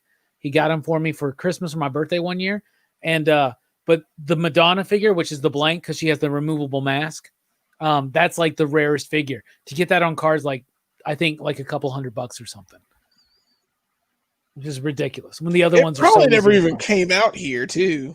Well, it was super low printed because first of all, there was the spoiler and it was a chick figure, right? So like Right. female figures, females and Don't- women, they didn't sell so well. They still are short cased, you know. So Yeah. Because I never got a Chitara. I never got a Tila as a kid. You know, just those female characters. When I found a Scarlet. Rogue, Phoenix, you Rogue. know, those were hard Yeah. ones to find. Susan Yeah. Storm at Susan first was hard to Storm. find. Yeah. Yep. It still goes in today. Look at the Lightning collection, the Pink Ranger and the Yellow Ranger. The Yellow Ranger. They still do that with every Power Rangers line. They'll do all the Red Rangers and all the blacks and the blues, but then they'll kind of leave those ones out. Yeah. They're harder. It's always harder to find the women characters if you're collecting toys, except unless you're like collecting McFarlane. Then you're always gonna get what? Well, before she left, that would have been nice to get an what was her name? I forgot her name. Shoot, Angela. Yeah, Angela. Can't get an Angela figure now through McFarlane. Boo. But that would have been nice. BJ wants advice. Advice we get asked a lot. In this world of all these subscription streaming services, how do you navigate it? What's the best way to go about it? Me, this is what I'm saying. Pay for one a month, right? Have a free trial unlocked on another. Binge what you want to watch, and then move on. Just surf them. I say surf. Yeah. Stream surf. That's what you want to do. I just started back Disney Plus because tomorrow is the Mandalorian. It sure is, isn't it? It is Yeah. the Mandalorian. So I just started that back up like today. Like it's like, oh yeah, I forgot I gotta start Disney Plus again. So I haven't had Netflix in a few months. I have Amazon Prime, which I'm just gonna keep because I don't know how to get rid of it. It's about shipping for me, man. That's why I get always Amazon forget I Prime. have it. I always forget I have it. Yeah, that's why I found out I had The Boys. I was like, oh, you have The Boys. I can watch this anytime. And then I currently have Hulu and HBO Max, and I'm gonna keep HBO Max because I have a cable. I have cable, so it just comes on there. But yeah, Disney Plus is my newest addition that I'm gonna keep just for Mandalorian. And then once that's over, bye-bye. Unless there are any new things on Disney Plus I need to see. I have no idea. But I'll check it out. And I gotta watch Wolverine and the X-Men again because of Brooks. Thank you, Brooks. Yeah, Brooks. Brought that back up. That's a nice post Horrorfest binge. Yeah. Though I still have a few Friday the 13th movies to get through. Yeah, I gotta watch. I watched Jason X last night. Wow, I've got some thoughts. Oh, you're way ahead of me. The last one I watched was still 4 because last night I watched Trick or Treat. The last 2 nights I watched Salem's Lot, so I haven't been able to get to it. But I'll probably do it soon. Yeah. Go on Tonight I'll watch Freddy versus Jason. I'm gonna watch Freddy versus Jason tonight, and then I'll watch. You're almost done, dude. Mm-hmm. And I hate this because I watched like 4 of them like as all together, and now they're a blur to me. So like from 4, so 5, 6, 7, and 8, I watched all at once. So I'm like, stuff happened in those, and they're like. Some of these characters are forgettable. Well, they're pretty much all forgettable except for Tommy. But bro, it's fine. Like literally, you're probably gonna have like 1 to 2 minutes to speak on each film. So yeah, just for a time constraint, right? So right, it's going to be a very brief run through. The last 3 or 4 before this, oh god, they're god awful. After Manhattan, that's I guess when Paramount lost the rights to it. Yeah, it's just a shit show. That's just Jason Goes to Hell to me, but I really like Jason X, man. I really like Jason. Well, it's got the best kill, so I like got the best kill in Jason. the entire series. The entire series. Brooks actually still needs to watch those ones and Freddy versus Jason and the remake, right? Yeah. Haven't I'll seen start. any of I'll start bringing them to you, bro. I saw the remake years ago, and I had thoughts about it then. But I remember I gotta liking see it it. again. I gotta see it again. I remember liking it. I just have to see it again. I just have to see it again. I haven't do. watched it yet, I do. but I'll watch Freddy versus Jason soon. And that's what like I said. But yeah, these are. I mean, they're fun to watch. Oh my god, I forgot how fun they were to watch. It's just those kills, and plus, what was the Jason that you got is Jason Lives, right? The NECA. I don't have Yeah. a NECA Jason. Who had the NECA Jason? Was that Dylan. you, Brooks? Dylan has had. the NECA Jason. Yeah, he had the one from 5 though. He had 5. He has 2. He has a few of them. I think he has. He might have 2, 3, 4, 5, and 6. I just want the one with the tool belt. That's 7. Yeah, that's 7. That's the one You that's want about to Jackie come out, Jason? right? Yeah, that's the one where he had the pole and where he stabbed that guy, and then he had the machete tool belt, and then yeah, that's the right one. I have to remember. That's the one where Tommy wakes him up. Yeah. Jason Lives. That's the one where Tommy wakes him up. Yeah. Not New Blood, which is part 7. Jason Lives is part 6. New Blood's with with him. Telekinetic. Blood was part 4. Telekinetic. See, told you they're a blur. Oh. They're a blur. Yeah. That was Maybe 7. you should go back and rewatch those ones. You got time. Yeah, it's fine. I got notes. But we got some well-deserved breaks coming up here, but yeah. Don't worry, the live movie show is still going to continue on, but we are about to hit show and tell because we got a stream tomorrow night too, and we're excited to continue Horrorfest. So show and tell, Brooks, you're up. Show us what you've got. Since I've been talking so much about it, part of the reason is because I had this guy sitting up here. So this is my Simon Belmont amiibo. Nice. Cool. Since we're talking vampires, I was like, Vampus. I have the vampire killer. That's right. He's got the Morning Star. I love me some Simon, man. And I picked up this book the other day. I never heard of it. It's called Coffin Bound. I thought it was about vampires because it said it has coffin in the title. Did you really think it was about vampires? Got him. No, but I actually haven't really liked this book. Like I feel like I don't really get the whole thing, But I do kind of I get the story, but I know there are things like I've kind of missed in it. But there's one line I really liked where she's talking to the vulture guy. And he says, I am some things at sometimes and other things at others. Yeah. And she says, aren't we all? Right? Yeah. That's a great book, bro. Yeah, it is. I'm glad you liked it, man. Yeah, I'm looking forward to the next volume now when it comes out. Yeah, there's one more issue to come out, I think, and then the trade should be out soon. Mm-hmm.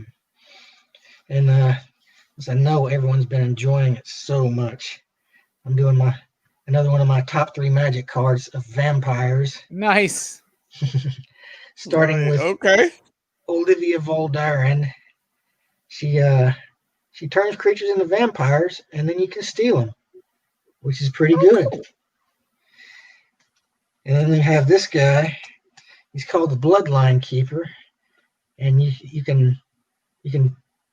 basically use him to create more vampires.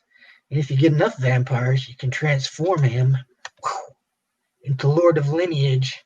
and then your opponent is usually in pretty big trouble because he pumps up your vampires and makes them super beefy. Cool. And, super beefy. Yeah, I like these cards, man. I like these cards. A bunch of vampires just lifting weights and shit. Yeah. And my last one, my favorite one is he's a planeswalker, but he's a vampire named Soren Markov. And the reason I like him so much is he has an ability that turns a player's life total to 10. And I play against some guys who play life gain, so I like to when they have 100 and something life, I just throw him down and put him back down to 10.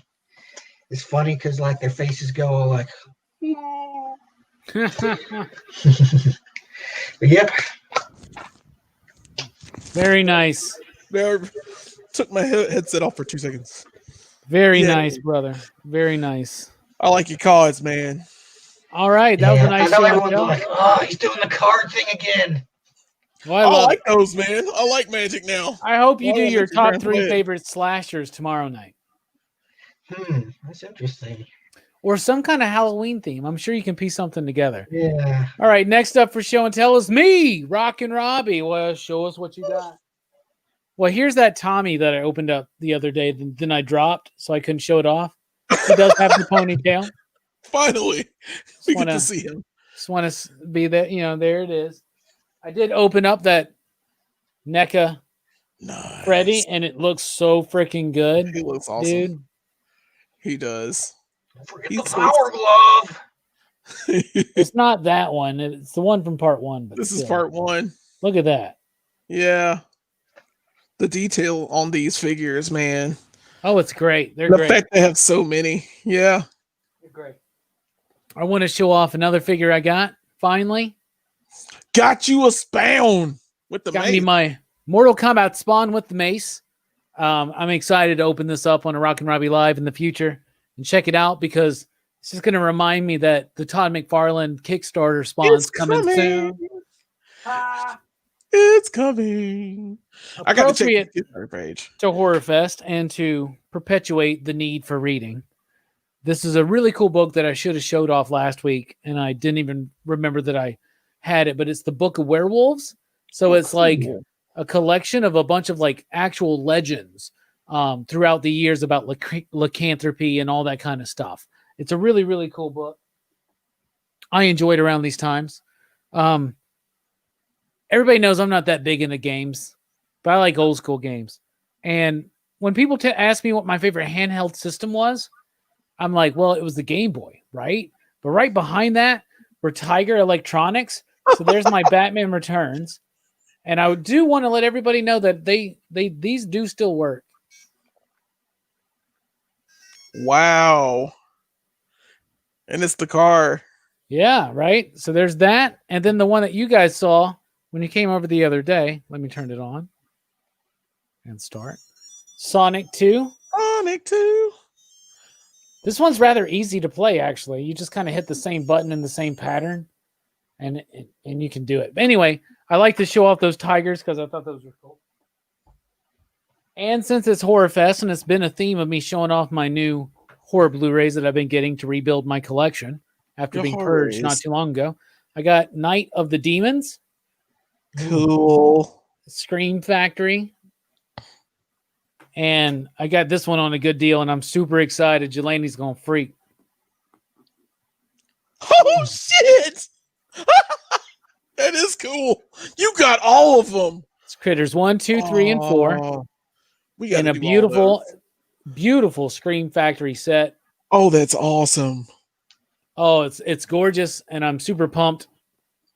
And I love it. Scream Factory. Look at that. Yeah. Well done, sir. I've been looking at that on Amazon forever, and it had been going between $50 to $70 because it kept going in and out of stock. Mm-hmm. And then one day it just came in. It was like in stock October 28th, $30. And I was like, boom. That's what I did, man. You're mine. You're mine now. When we started doing these live movie reviews, Critters was one of our first poll winners. Yep. And we had a lot of fun reviewing that. Good movie, man. So that means that one day we may do a franchise review, brothers. I can't wait. I'm excited. Speaking of I can't wait. I can't wait. Can't wait. I can't wait. No, I can't wait. Jelani, show and tell. You're up. Show us what you've got.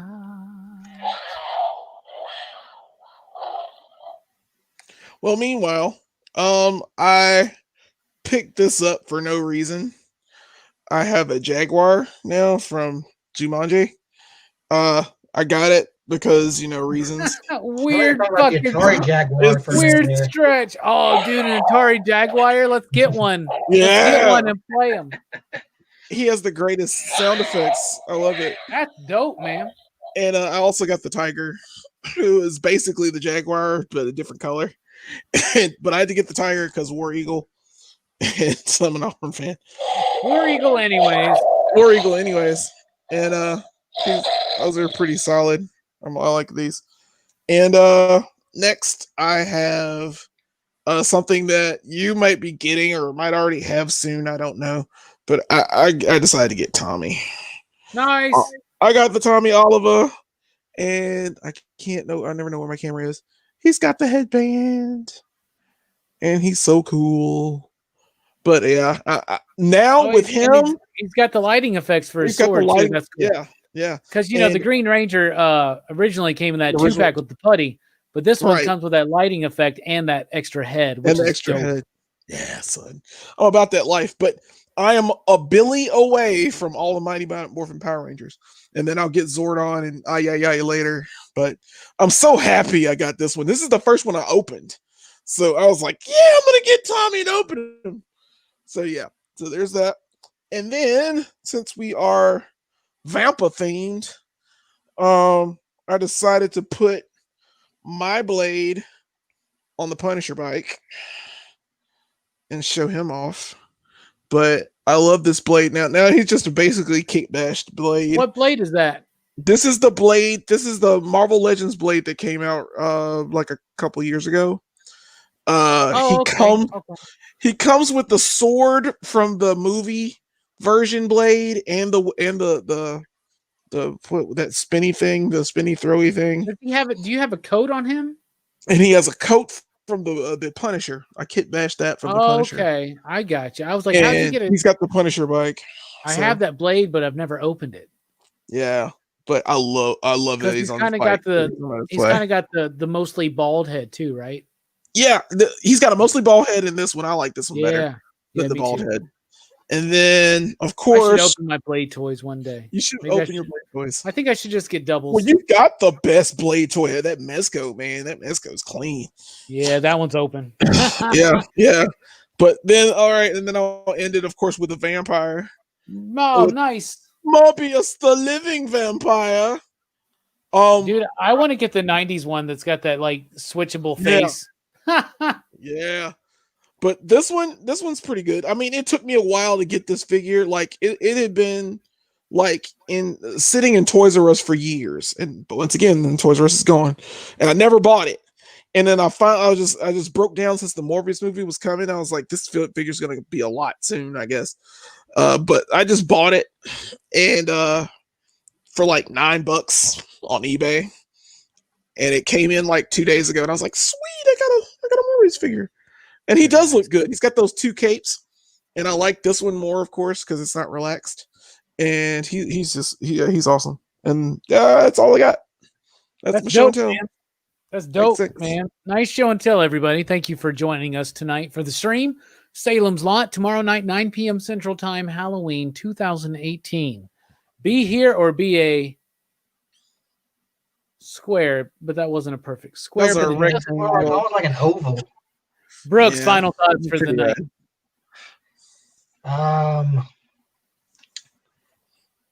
I'll just do the Alfred Hitchcock. Good evening. Jelani, final thoughts for the night. If your dead brother comes up to a window and taps on it from a second story window, don't open it. Don't open it. He was hypnotized, dude. That's like the whole thing. That's why I said don't look into their eyes, because that's how they got him to do it. They hypnotize them with their eyes. Their eye powers. Even then, I'd be like, the vampires, they use hypnotism. Do they? Yeah. That is true. That is true. Well, I'm just gonna say this. That's why they had little pendulums. I'm just gonna say this. I'm proud that we finally did a live movie review that was shorter than the movie itself. Anyway, stay true to yourself, and when something's on your mind, never be afraid to let it be told.